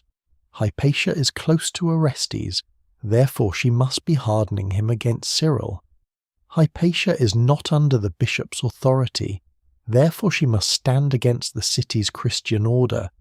Each step is weak as reasoning, but strong as propaganda. Rumour does not persuade by proof alone, it persuades by giving fear a shape. In late antiquity, accusations of magic and illicit influence are especially potent. The boundary between philosophy, astronomy, astrology, mathematics, and ritual knowledge is not always drawn in the way a modern audience expects. Educated astronomy can be admired, but celestial knowledge can also be viewed with suspicion when linked to divination or hidden power. Philosophers may speak of invisible realities, the ascent of the soul, divine intellect, and cosmic order. To sympathetic students, this is wisdom. To enemies, it can sound like forbidden manipulation. A woman known for intellectual command over difficult subjects is vulnerable to being cast as someone whose knowledge is unnatural. The accusation does not need to be fair. It only needs to make the crowd feel that its fear has a target. The gendered nature of the suspicion should not be overlooked. Hypatia's public role is extraordinary, and extraordinary women in ancient narratives are often praised or attacked through the language of control. A woman who influences men can be honoured as virtuous if her influence is framed as wise, chaste, disciplined, and maternal in the moral sense. But the same influence can be darkened into seduction, enchantment, or improper dominance when enemies wish to discredit it. The sources that admire Hypatia emphasize her self-restraint partly because they know her visibility requires moral explanation. Her enemies, or those influenced by hostile rumour, can invert that visibility. The woman who teaches becomes the woman who manipulates. The philosopher becomes the obstacle. The public intellectual becomes the hidden cause of public conflict. Crowds are not mindless, but crowds can be made cruel by simplification. Alexandria's people have real anxieties about order, authority, religious identity, communal safety, and the balance between bishop and prefect. Yet when anxieties gather, they often demand an object. Hypatia's name offers one. She's prominent enough to matter, unusual enough to be resented, connected enough to be accused, and outside the main structures of Christian ecclesiastical power enough to be isolated. Her school may have been full of nuance, but the street does not preserve nuance under pressure. It strips a life down to a function. She becomes the one who prevents peace. This transformation is not sudden in the sense of appearing from nowhere. It grows from Alexandria's previous layers. The Serapeum had shown that a symbol of the old order could be destroyed in the name of a new religious future. The rise of episcopal power had shown that bishops could shape public action beyond church walls. The weakening of older institutions had left philosophers more dependent on personal prestige than on strong civic protections. Orestes' conflict with Cyril created a crisis in which anyone close to the prefect could be interpreted politically. Hypatia stands at the crossing of all these forces. Rumour does not invent her importance. It weaponizes it. There is a tragic irony in the kind of knowledge Hypatia represents. Mathematics is a discipline that demands proof. Philosophy, at its best, demands careful distinction. Astronomy requires patience with appearances that can mislead. Her intellectual life is built around resisting false impressions. Yet the force moving against her does not operate by demonstration.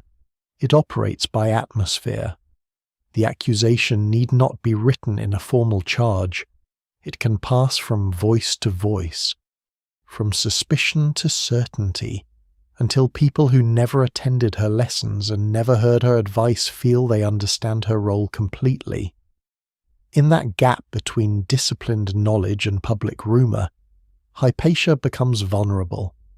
The city's leaders may not fully control what happens next. This is another uncertainty in the record. Later sources preserve blame, outrage, and interpretation, but they do not allow a perfect reconstruction of every intention.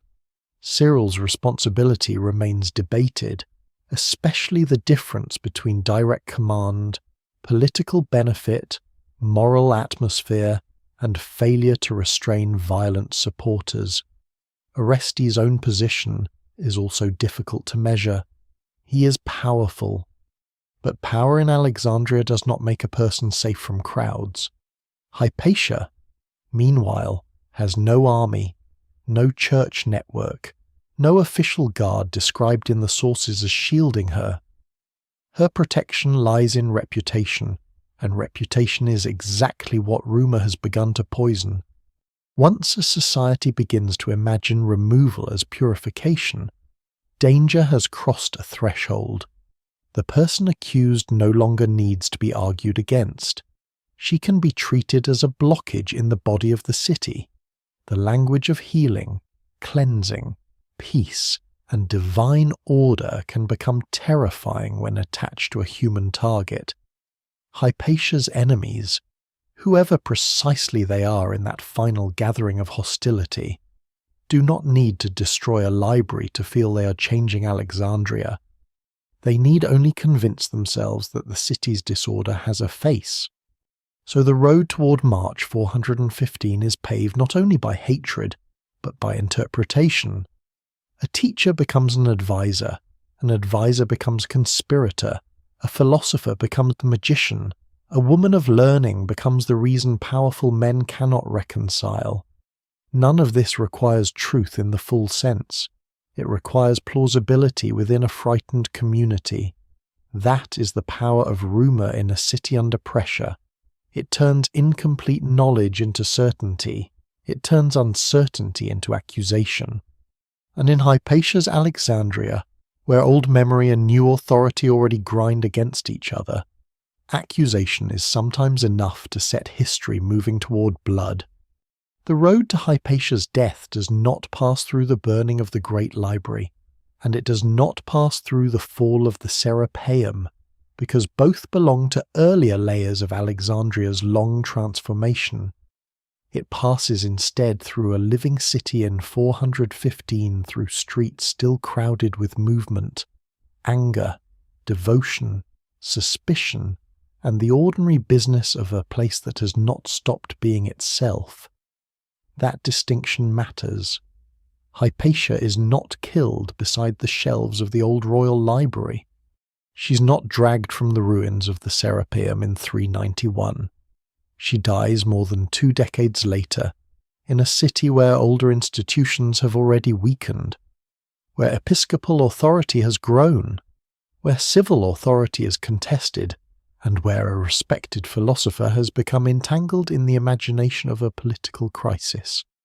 The surviving accounts of her murder are among the most disturbing passages in late antique history, but they must be handled with restraint because the horror of the event does not require embellishment.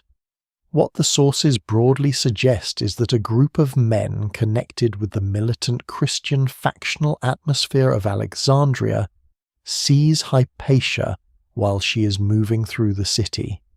She's taken to a church or a building associated with Christian worship and killed by a mob. The details vary in emphasis, and later retellings often sharpen them for moral effect. The evidence remains incomplete, but the essential fact is not seriously in doubt Hypatia. one of Alexandria's most respected philosophers, dies violently at the hands of a crowd in 415. The restraint is important because her death has often been used as a scene more than as a historical event. Painters, polemicists, novelists, and modern summaries have returned to it again and again, sometimes turning it into a theatrical climax in which ancient reason dies under a single blow from religious fanaticism. There is truth in the sense that her murder shocks because it strikes a woman of learning, public dignity, and philosophical authority. There is truth in seeing the event as a sign of something deeply wrong in Alexandria's civic life. Yet the fuller history is more difficult. Hypatia's death is not the instant death of ancient science. It is not the first moment of Alexandria's decline. It is not the destruction of all classical knowledge. It is a political killing within a city already transformed by generations of conflict, institutional erosion, religious change, and struggles over authority. The ancient church historian Socrates Scholasticus, writing not long after the events, gives one of the most important accounts. He presents Hypatia as a woman of exceptional learning and virtue, admired for philosophy, and he links her death to the belief that she prevented reconciliation between Cyril and Orestes. His account is especially valuable because he is not writing as a pagan enemy of Christianity. He is a Christian historian, and yet he treats the murder as a disgrace that brings blame upon Cyril's church. That does not solve every question, but it complicates the crude version of the story. The outrage is not only modern, already in late antiquity. The killing can be seen as a stain, an act that exceeds acceptable conflict and exposes a dangerous corruption of civic and religious life. Another later source, John of Nikiu, presents Hypatia in a much harsher light, associating her with magic and hostility to the Christian order. His account reflects a different memory, one more sympathetic to the forces that opposed her. It is historically useful not because its accusation should be accepted at face value, but because it preserves the kind of hostile image that could make her vulnerable Hypatia as enchantress, as dangerous advisor, as obstruction to Christian authority. Between these accounts lies the gap where rumour becomes history. Scholars still debate how best to weigh the sources, how much they preserve from the atmosphere of 415, and how much they reveal about later interpretation. What survives in the record suggests that the accusation against her did not need to be true in order to be lethal. In the final mechanics of the murder, Hypatia's intellectual world is powerless. No proof can stop the crowd, no astronomical table, no commentary, no philosophical discipline can slow the momentum once accusation has hardened into action. This is not because learning is weak in itself, but because learning depends on a civic world willing to protect it. A teacher can preserve Euclid, explain Ptolemy, guide students toward moral order, and advise officials. But if the city decides that her influence is dangerous, her books cannot shield her body. That is one of the bleakest truths of the story. Knowledge survives through institutions, habits, and communities, but those communities can be broken by fear. The men who kill her are often associated in the sources with a reader named Peter, sometimes described as leading or inciting the group. Beyond that, certainty becomes difficult. The names of most participants vanish into anonymity, as mob violence often leaves behind only the name of the victim and the shame of the city. This anonymity matters. It shows how a public crime can be both intensely personal and disturbingly collective. Hypatia is targeted as an individual, but she's also made into a symbol by those who attack her. The men who participate may believe they are defending Cyril, defending Christian order, defending civic peace, or removing a dangerous influence from Orestes. Their motives are not preserved as a clear confession. The result is clearer than their inner reasoning. What is also clear is that her death changes the meaning of the conflict. Before the murder, the struggle between Cyril and Orestes can still be described as institutional rivalry sharpened by urban unrest. After it, the conflict has produced an irreversible moral wound. A philosopher has been killed not in battle, not in rebellion, not after trial, but through the violent certainty of a crowd. Her death exposes what Alexandria has become capable of when public authority fragments and factional imagination feeds on fear. The city that once gathered text from across the world has now failed to protect one of the living people through whom its intellectual memory still breathes. This does not mean every Christian in Alexandria desired her death, or that Christianity as a whole can be reduced to the actions of the mob. Such a claim would be historically careless. Christian intellectuals continue to preserve, debate, copy, and transform classical learning.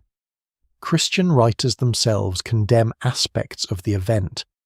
The late ancient world is too complex for a clean opposition between faith and thought, but it would be equally careless to drain the murder of its religious and political atmosphere.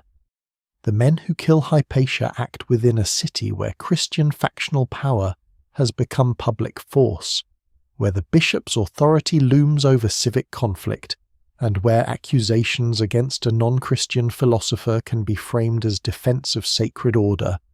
The tragedy lies in that mixture. For Orestes, the murder must have been a catastrophe. If Hypatia was indeed associated with him as advisor and friend, her death signals not only personal loss, but the failure of civil authority to protect someone publicly linked to the prefect's circle. For Cyril, whether or not he ordered anything directly, the event becomes attached to his memory because it occurs in the heated environment of his struggle for power in Alexandria. Later debates over his responsibility turn on difficult distinctions: command, encouragement, atmosphere, benefit, condemnation, silence, and control. No single explanation fully accounts for the event, yet Hypatia's death cannot be detached from the conflict that made her a target. The city continues after 415, ships still arrive, grain still moves, churches still fill, teachers still teach, officials still write. This continuity can feel almost unbearable, because history rarely pauses long enough to mourn properly. A life ends, and the city absorbs the shock into its ongoing noise, but memory does not absorb it so easily.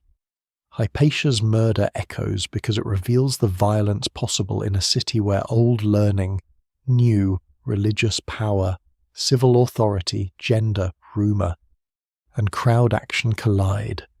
She does not die with the great library. She dies after it, in the long shadow of its disappearance, as one of the last unmistakable figures through whom Alexandria's ancient intellectual prestige still has a human face. Cyril's name stands near Hypatia's death like a shadow that changes shape depending on where the light is placed. In some tellings, he becomes the direct architect of the murder, a bishop whose ambition simply points the crowd toward a victim. In others, he becomes almost detached from the event, a powerful man blamed by later enemies for violence he did not command. Neither picture is fully satisfying, because the surviving evidence does not give the kind of clean confession or official order that would settle the question. What remains instead is something more difficult: a pattern of conflict, a charged atmosphere, a group of violent supporters, a murdered philosopher, and a bishop whose authority over Alexandria is impossible to ignore. The question is not whether Hypatia's death occurred during Cyril's rise to power. It did. The question is how responsibility should be understood in a city where power does not always operate through written commands. Alexandria's crowds do not need a signed instruction to act. They respond to sermons, loyalties, insults, rumours, symbols, and the moral temperature created by leaders. A bishop may command directly, or he may inspire, permit, fail to restrain, benefit from, or later distance himself from the actions of those who believe they are defending him. These differences matter. They are also painfully hard to measure after 16 centuries.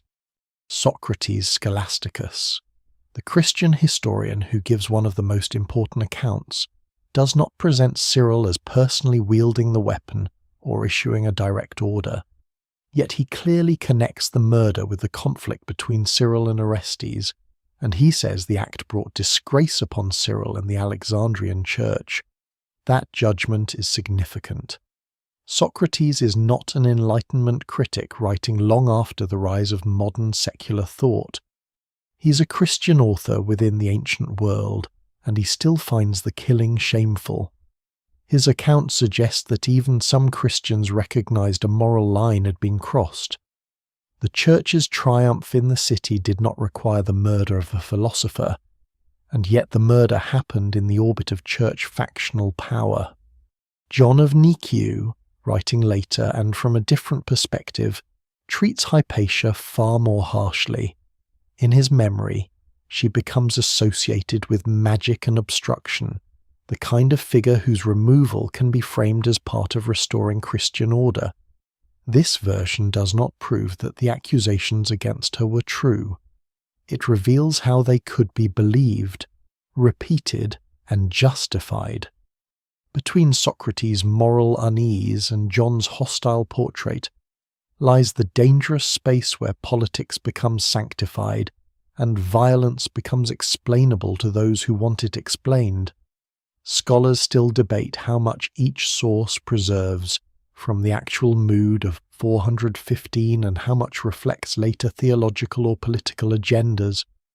There is also the testimony connected to Damasius, a later pagan philosopher whose account is hostile to Cyril and deeply shaped by the memory of philosophical loss.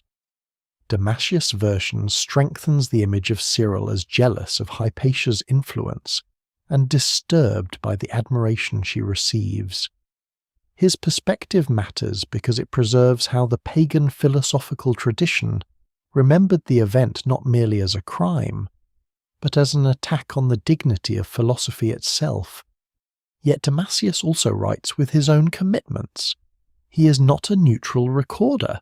None of the sources is. They are all windows with coloured glass, and the historian has to look through them while remembering the tint. Cyril's own writings complicate the portrait further. He is remembered, often fairly, as a fierce and uncompromising churchman, capable of hard political struggle and severe language against enemies. His early episcopate is associated with violent urban conflict, including the expulsion of Jews from Alexandria and the confrontation with Orestes. Yet in some of his writings he also rejects religiously motivated violence, especially in contexts where he insists that coercion or physical harm is not the proper way to defend faith. Scholars have noticed that this creates a more complicated picture than the simple villain of popular memory. It is possible to see in Cyril both the man whose rhetoric and politics helped create a dangerous atmosphere, and the theologian who, at least in some contexts, understood the need to disavow the very violence associated with his name. That complication does not absolve him automatically. A leader can condemn violence in principle and still create conditions where violence becomes likely. A public figure can reject certain actions after the fact and still have benefited from the fear those actions produced.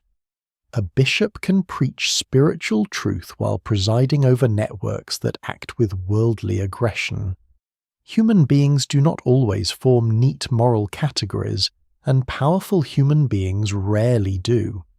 Cyril may not have ordered Hypatia's murder in any way the evidence can prove, but it is difficult to separate her death from the climate of hostility, suspicion, and factional certainty that surrounded his struggle with Orestes. The distinction between guilt and responsibility becomes essential here. Legal guilt asks for direct action, instruction, participation, or conspiracy. Historical responsibility can be broader. It asks who shaped the conditions, who inflamed the language, who benefited when an obstacle vanished, who had enough authority that supporters could believe violence served the leader's cause, who failed to make a city safer when his own power was helping to make it dangerous. The evidence remains incomplete, and no single explanation fully accounts for the murder. But Alexandria in 415 is not leaderless chaos. It is a city with competing authorities, and Cyril is one of the strongest.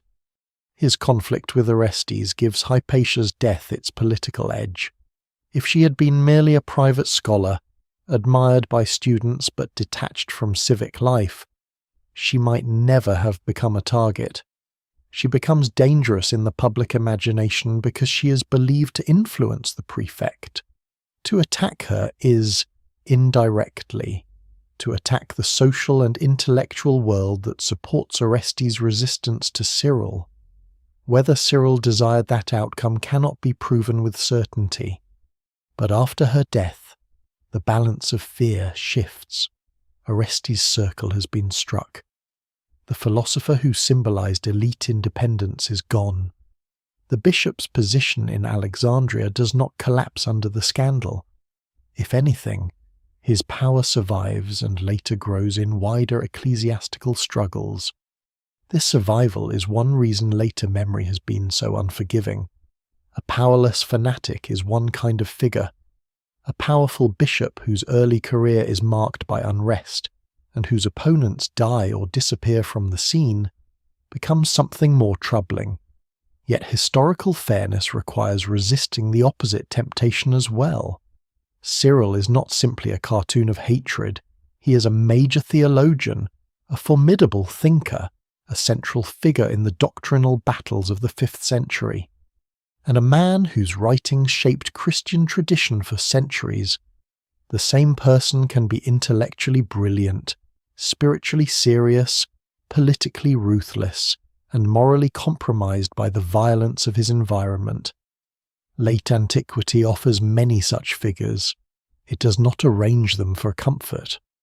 Hypatia's murder therefore leaves Cyril's responsibility unsettled not because the event is vague, but because responsibility itself has layers. There is the immediate responsibility of the men who seize and kill her. There is the responsibility of the rumors that mark her as an enemy.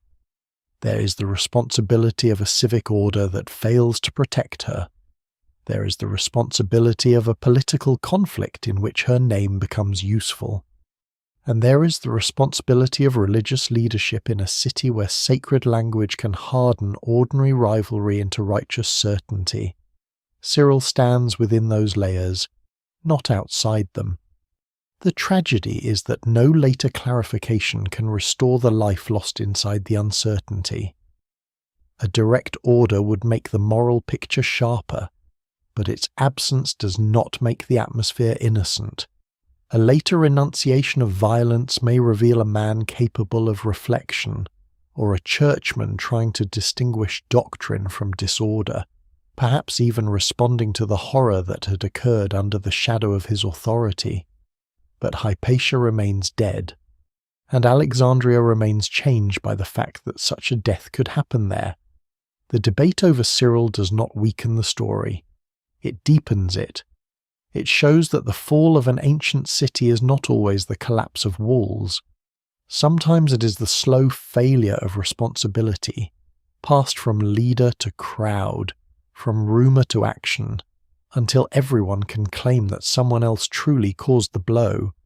After Hypatia is killed, the tempting story is that ancient learning dies with her.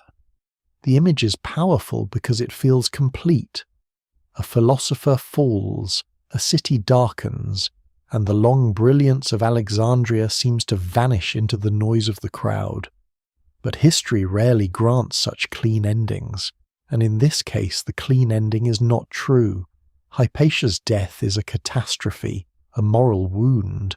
and a symbol of the danger surrounding older intellectual life in a transformed city.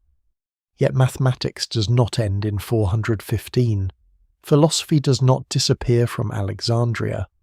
Greek learning does not suddenly fall silent across the eastern Mediterranean. The deeper truth is more unsettling ancient learning survives after Hypatia, but it survives in a world where its older social meaning has changed. That distinction matters. A tradition can continue while losing confidence. A school can remain open while its freedom narrows. A text can be copied while the culture that first produced it has already faded into something else.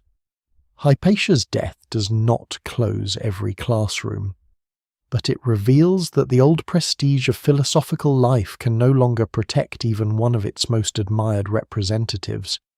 The shock is not that knowledge instantly vanishes. The shock is that knowledge can still be respected and still be unsafe. Alexandria remains a place of teaching, commentary, and intellectual labour after her death. But the city has shown that a philosopher's reputation may become a liability when civic order fractures. In the generations after Hypatia, Alexandrian philosophy continues in new forms. Teachers still explain Aristotle and Plato. Students still study logic, mathematics, and natural philosophy. Christian intellectuals continue to use Greek categories, sometimes with gratitude, sometimes with suspicion, often with both feelings at once. The city remains important in medicine, theology, philosophy, and textual scholarship. Later figures associated with the Alexandrian intellectual world still argue, write, comment, and teach. This survival should not be minimized. It reminds us that the ancient world does not end like a door slammed shut. It thins, adapts, relocates, and is absorbed into institutions that no longer resemble the old royal and pagan frameworks from which much of it emerged. At the same time, survival is not the same as continuity without loss. Something has changed in the relationship between learning and public life. In the earlier Hellenistic imagination, Alexandria's scholarship had been tied to royal ambition and civic pride. The city's rulers wanted scholars because scholars magnified the city's glory. Knowledge was part of the political display of power. By the 5th century, learning must increasingly justify itself within Christian imperial society. Some parts are welcomed as useful. Logic can serve theology. Rhetoric can train bishops and officials. Grammar can preserve scripture and classical texts alike. Philosophy can provide language for doctrine. But older religious associations, pagan rituals, and certain kinds of metaphysical speculation can become suspect. The curriculum survives, but it is disciplined by new authorities. This is not necessarily a story of simple hostility. Many Christian thinkers are deeply learned. Some preserve works that might otherwise have vanished. Monasteries, schools, episcopal libraries, and later Byzantine scholars become crucial links in the transmission of ancient texts. Without Christian copyists and commentators, much of Greek learning would be even more fragmentary than it is. Yet preservation often comes with transformation. Texts are selected, interpreted, corrected, condemned, excerpted, or repurposed. The old gods recede into literature. Plato becomes useful, dangerous, or allegorical depending on who reads him. Aristotle becomes a tool for logic and later theology. Mathematical astronomy remains valuable, but it lives within changing cosmologies and religious assumptions.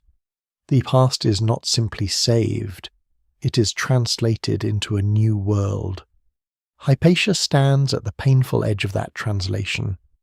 Her life shows that a philosopher of the older tradition can still command admiration from Christian and non-Christian students alike. Her death shows that admiration does not guarantee safety when political suspicion gathers. She is not the final person to study the heavens in Alexandria. She is not the last mind capable of reading the old masters. But she may be one of the last figures in the city whose public identity so clearly embodies the older ideal of the independent pagan or Hellenic philosopher moving with authority through civic space. After her, the intellectual life of Alexandria continues, but the symbolic centre has shifted. Scholars still debate how much weight should be placed on her death as a turning point. Some see it as an emblem more than a cause, a dramatic sign of changes already underway. Others emphasize its chilling effect on the prestige and safety of pagan philosophy in Alexandria. The evidence remains incomplete, and no single explanation fully accounts for the long transformation. But the strongest interpretation may be that Hypatia's death does not cause the fall of ancient learning. It reveals the conditions under which that learning is being transformed. It is less the final page of a book than a tear across a manuscript already worn by centuries of handling. The older institutions had been weakening for a long time. The Royal Library's fate belonged to a much earlier and uncertain process. The Serapeum had fallen in 391. Pagan public worship had lost imperial favour. Bishops had gained civic strength. The old Greek-speaking elite still mattered, but its cultural authority was no longer unchallenged. Hypatia's murder happens within this layered erosion. It marks a moment when the older intellectual world discovers that it can be blamed for political disorder, even when it holds no army and commands no office. A scholar can become a target not because she destroys the city, but because the city needs someone to explain its own fractures. There is also a quieter kind of falling. It happens when students stop arriving in the same numbers, when families choose safer forms of education, when teachers adjust what they say in public, when philosophical language is softened, Christianized, or hidden, when books survive but their original worlds become harder to imagine. This kind of decline does not leave dramatic ruins. It leaves altered habits. It leaves gaps in catalogues. It leaves names without works and works without names. It leaves a civilization whose memory is still present but increasingly mediated by those who inherit it under different assumptions. And yet, the persistence of learning after Hypatia gives the story a strange resilience. The crowd can kill a philosopher, but it cannot erase Euclid from every desk or Plato from every mind. It cannot prevent future scholars from arguing over the stars, the soul, motion, logic, and the nature of reality. The ancient intellectual tradition continues eastward, southward, and across centuries, eventually passing through Byzantine, Syriac, Arabic, Jewish, and Latin channels in forms Hypatia could not have foreseen. The chain bends, but it does not break in one place. Alexandria loses its old centrality, but the knowledge shaped there travels far beyond the city. So did ancient learning fall when Hypatia died. Not in the simple way legend imagines. It did not collapse into ashes beside her, but something did fall, a measure of trust, a civic space, an older confidence that philosophical prestige could stand above urban faction. Hypatia's murder reveals that learning, once housed in royal institutions and honoured by ancient civic pride, has become vulnerable to the new politics of sacred authority and public fear. The tragedy is not that all knowledge ends. The tragedy is that knowledge survives while the world around it becomes less willing to protect the people who carry it. In that sense, Hypatia's death is not the end of ancient learning, but one of its most haunting warnings. After her death, Hypatia begins a second life, and this one is almost impossible to kill. The historical woman disappears from Alexandria's streets in 415, but the remembered Hypatia keeps changing shape, passing from chronicle to philosophy, from polemic to painting, From scholarship to political argument, each age looks back and finds a different figure waiting there. Sometimes she is the last philosopher of the ancient world. Sometimes she is the murdered daughter of the lost library. Sometimes she's reason destroyed by fanaticism. Sometimes she's a woman of learning erased by men who feared her mind. Sometimes she's a warning against simplifying the past too quickly. The afterlife of Hypatia becomes one of the most revealing things about her, because it shows not only what Alexandria lost, but what later centuries wanted that loss to mean. The first memories are already divided: Christian, pagan, and later Byzantine voices do not preserve her in the same way. To some, she's a philosopher of rare virtue, killed shamefully by men whose violence stains the Church of Alexandria. To others, especially in hostile later tradition, she becomes associated with magic, obstruction, and opposition to Christian order. These are not small differences. They show how quickly a murdered person can become a battlefield after death. The living Hypatia could speak, teach, advise, and correct. The dead Hypatia cannot defend the meaning of her own name. Others begin to do that for her, and often for themselves. In the pagan philosophical memory, she becomes a wound. She represents the humiliation of philosophy before a world increasingly governed by bishops, monks, imperial law, and Christian public identity. Her death is remembered not simply as a crime against one woman, but as evidence that the older philosophical life has lost civic protection. Yet this memory, too, is shaped by grief and argument. Pagan writers had their own reasons to sharpen the contrast between noble philosophy and violent Christian power. Their testimony matters, but it is not transparent glass. It is memory under pressure. The evidence remains incomplete, and scholars still debate how each ancient source should be weighed. In Christian memory, the picture is more complicated. Hypatia is not erased entirely, and she is not always condemned.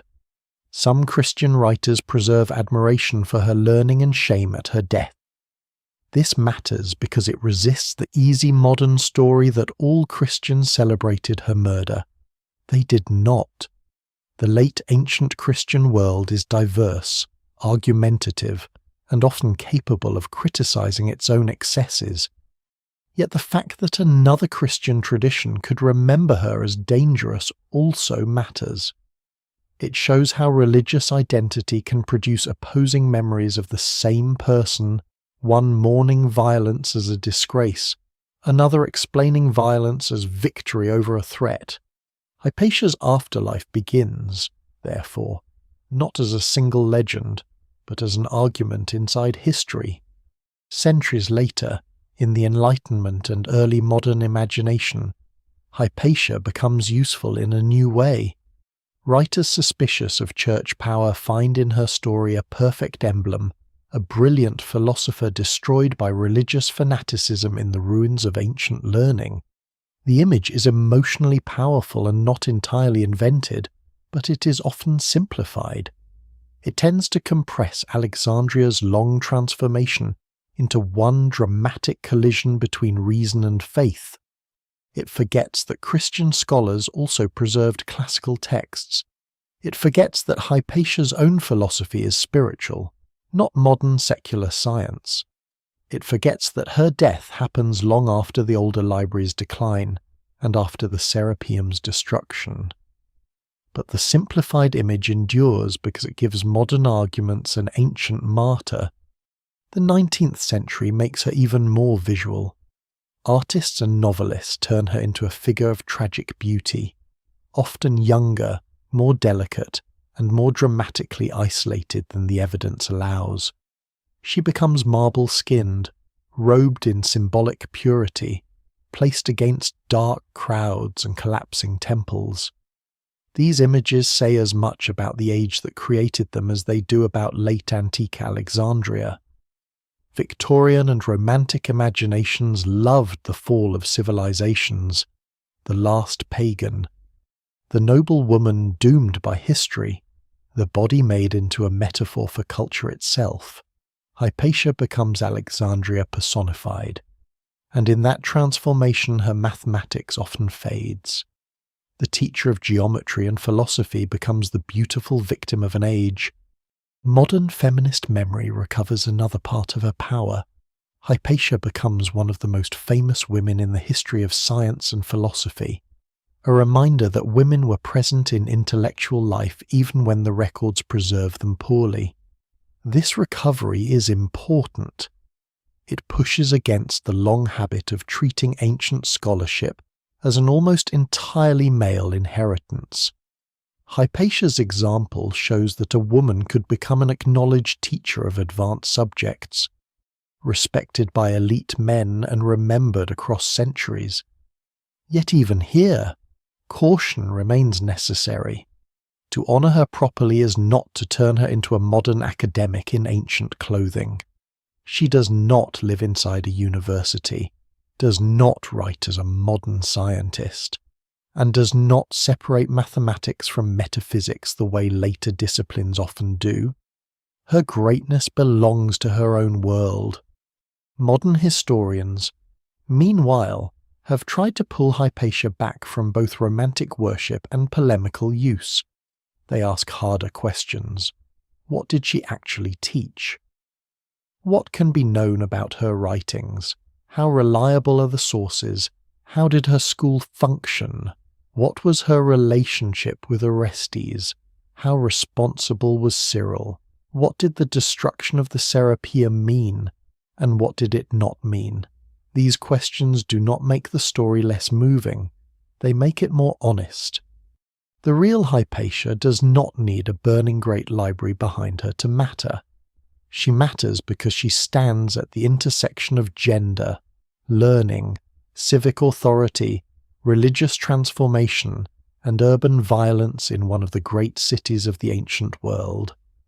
There are also disputed and unsupported versions of Hypatia that continue to circulate.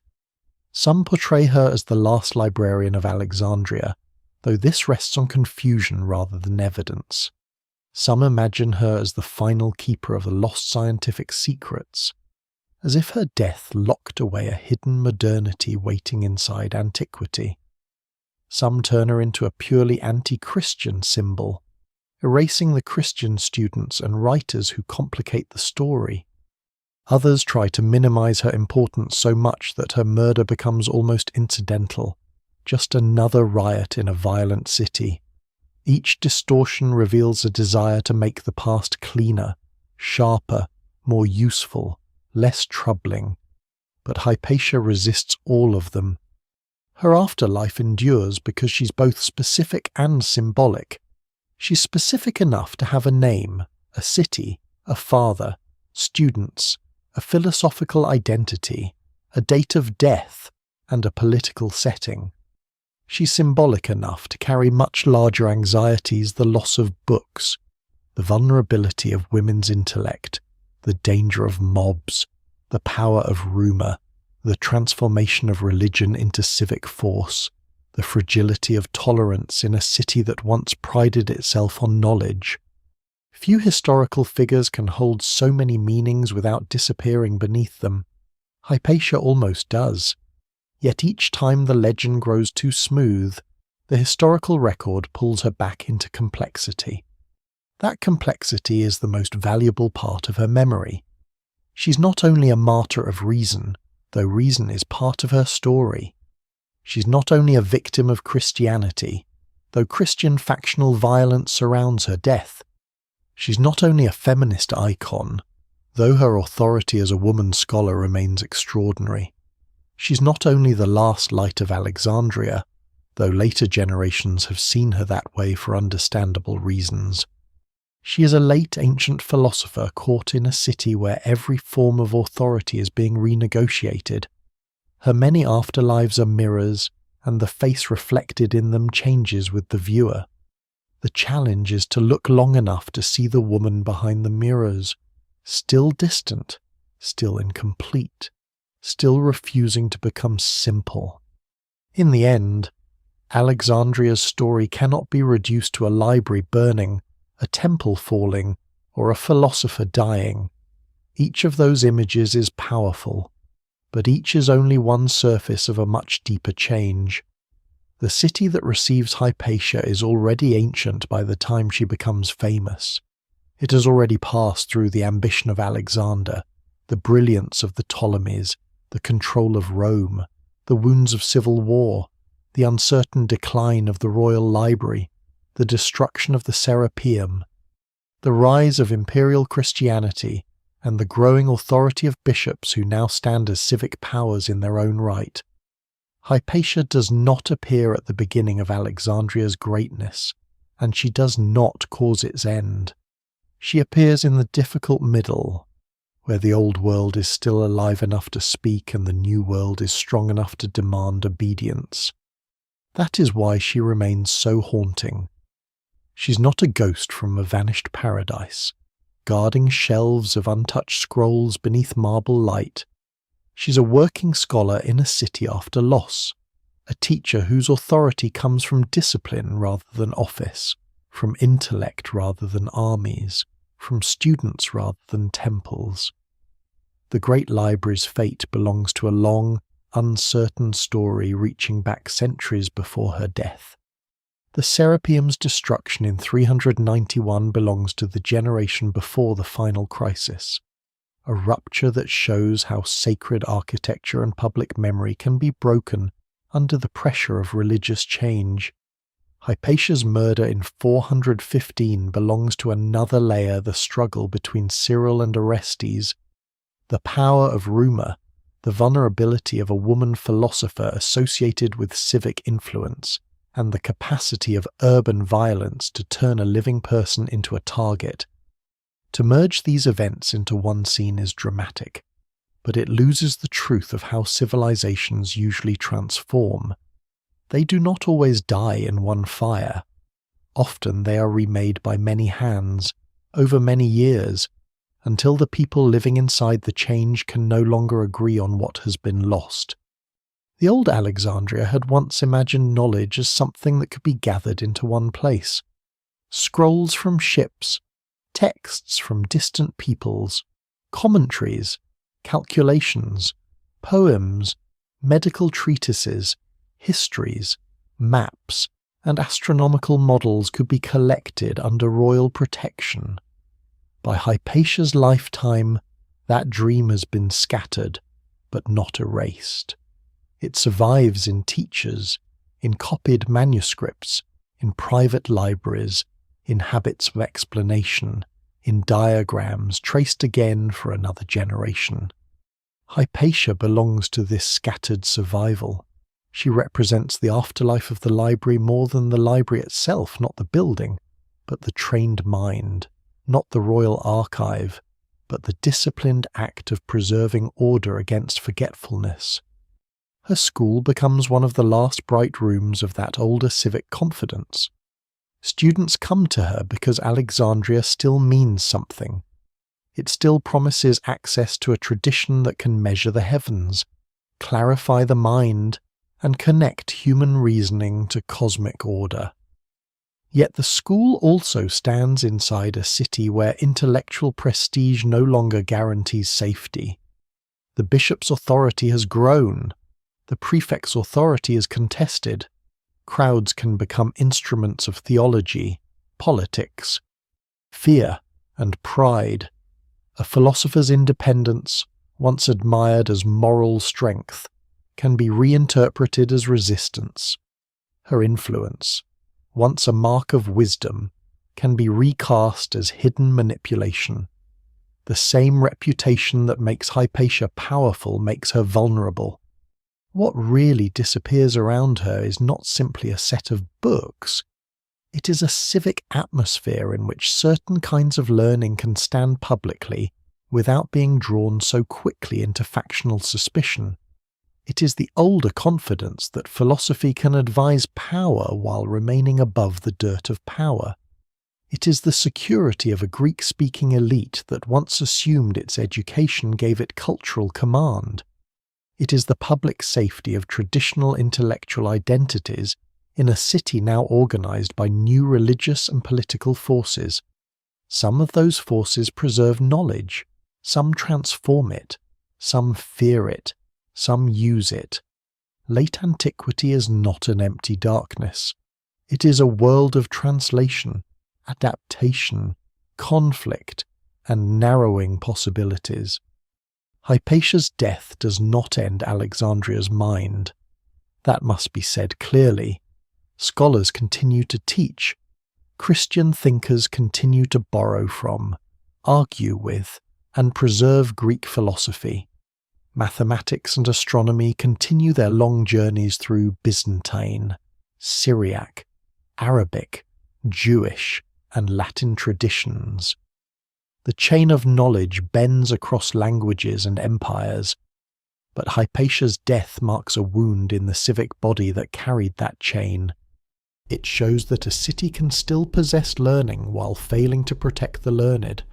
It shows that a civilization can preserve texts while losing the social trust that once made open philosophical life possible. It shows that memory can survive even when the living person who carries it is abandoned to violence. This is why later centuries keep returning to her. They sense that Hypatia stands at the crossing of too many fragile things to be forgotten. She is a woman whose authority unsettles the usual boundaries of her world. She is a philosopher whose thought is mostly lost, yet whose name survives more strongly than many writers whose books remain. She is a symbol of reason, but not modern reason alone. She's a figure of beauty, but not beauty alone. She is a victim of religious violence, but not a simple weapon for condemning all faith. She is a witness to the long transformation of Alexandria, not a shortcut through it. The historical Hypatia is more difficult than the legend, and therefore more valuable. At the edge of the story, Alexandria remains alive. The harbour still receives ships. The lighthouse still watches the sea for a time. Churches fill with prayer. Officials continue their work. Teachers open texts. Copyists bend over pages. People buy, sell, marry, mourn, study, and argue. The city does not know that later generations will use it as a symbol of lost knowledge. It knows only its own pressures, its own ambitions, its own fears, somewhere within that living city. The absence of Hypatia settles into memory. A seat in a school is empty. A circle of students has lost its centre. A name begins its long passage from grief into legend. The last light of Alexandria is not a single flame going out. It is a shifting glow, sometimes dim, sometimes fierce, passing from building to book, from book to teacher, from teacher to student, from student to distant century. Hypatia stands within that glow for a moment, not as the whole of ancient learning, but as one of its most human faces. Around her are the lost libraries, the fallen Serapeum, the rising church, the anxious prefect, the divided city, and the old Mediterranean world learning that memory alone cannot keep power from changing hands. What survives in the record suggests a woman of discipline and courage, but also a world too unstable to protect what it admired. That is the tragedy. Not that Alexandria ends in one night, but that it continues after losing something it can never fully name. Long after the crowds are gone, after the arguments soften, after the names of most witnesses disappear, Alexandria remains in the imagination as a city of light and dust. The sea keeps moving against the harbour stones. The Nile keeps carrying silt toward the Mediterranean. The wind passes over places where libraries stood, where temples rose, where churches gathered, where students once followed teachers through difficult patterns of thought. Time does not preserve everything equally. It saves a name here, a fragment there, a hostile sentence, a loyal letter, a rumour, a date, a silence. Hypatia remains inside that silence, not fully known, not fully lost. Her face is gone, but her outline endures. Her books are gone, but the memory of her teaching remains. Her city has changed beyond recognition, but the questions around her still feel alive. What protects knowledge when power changes? What happens to learning when public trust breaks? How many minds have vanished because no one copied their work, defended their names, or understood what was being lost? There is no need to turn her into more than she was. The truth is already enough. A scholar lived in Alexandria after the age of the great libraries. She taught mathematics, astronomy, and philosophy in a city layered with memory. She gained respect in a world that rarely made such authority easy for a woman. She was drawn into the dangerous space between civic power and religious power. She died because rumor, fear, and faction found a human target. And then, against all expectation, she endured. Civilizations rarely vanish cleanly. They fade, adapt, harden, fracture, and survive in altered forms. A temple falls, but a text remains. A library disappears, but a method travels. A teacher is killed, but a student remembers. History is full of these uneven survivals, and that is why it feels so fragile. What is lost is often larger than the record can show. What remains is often smaller than grief requires. So the story closes not with fire, but with a quieter image, a city at evening, the harbour darkening, the last light touching stone, a manuscript rolled carefully shut, a teacher's voice no longer heard, and somewhere beyond the city, across centuries still to come, someone speaking her name again.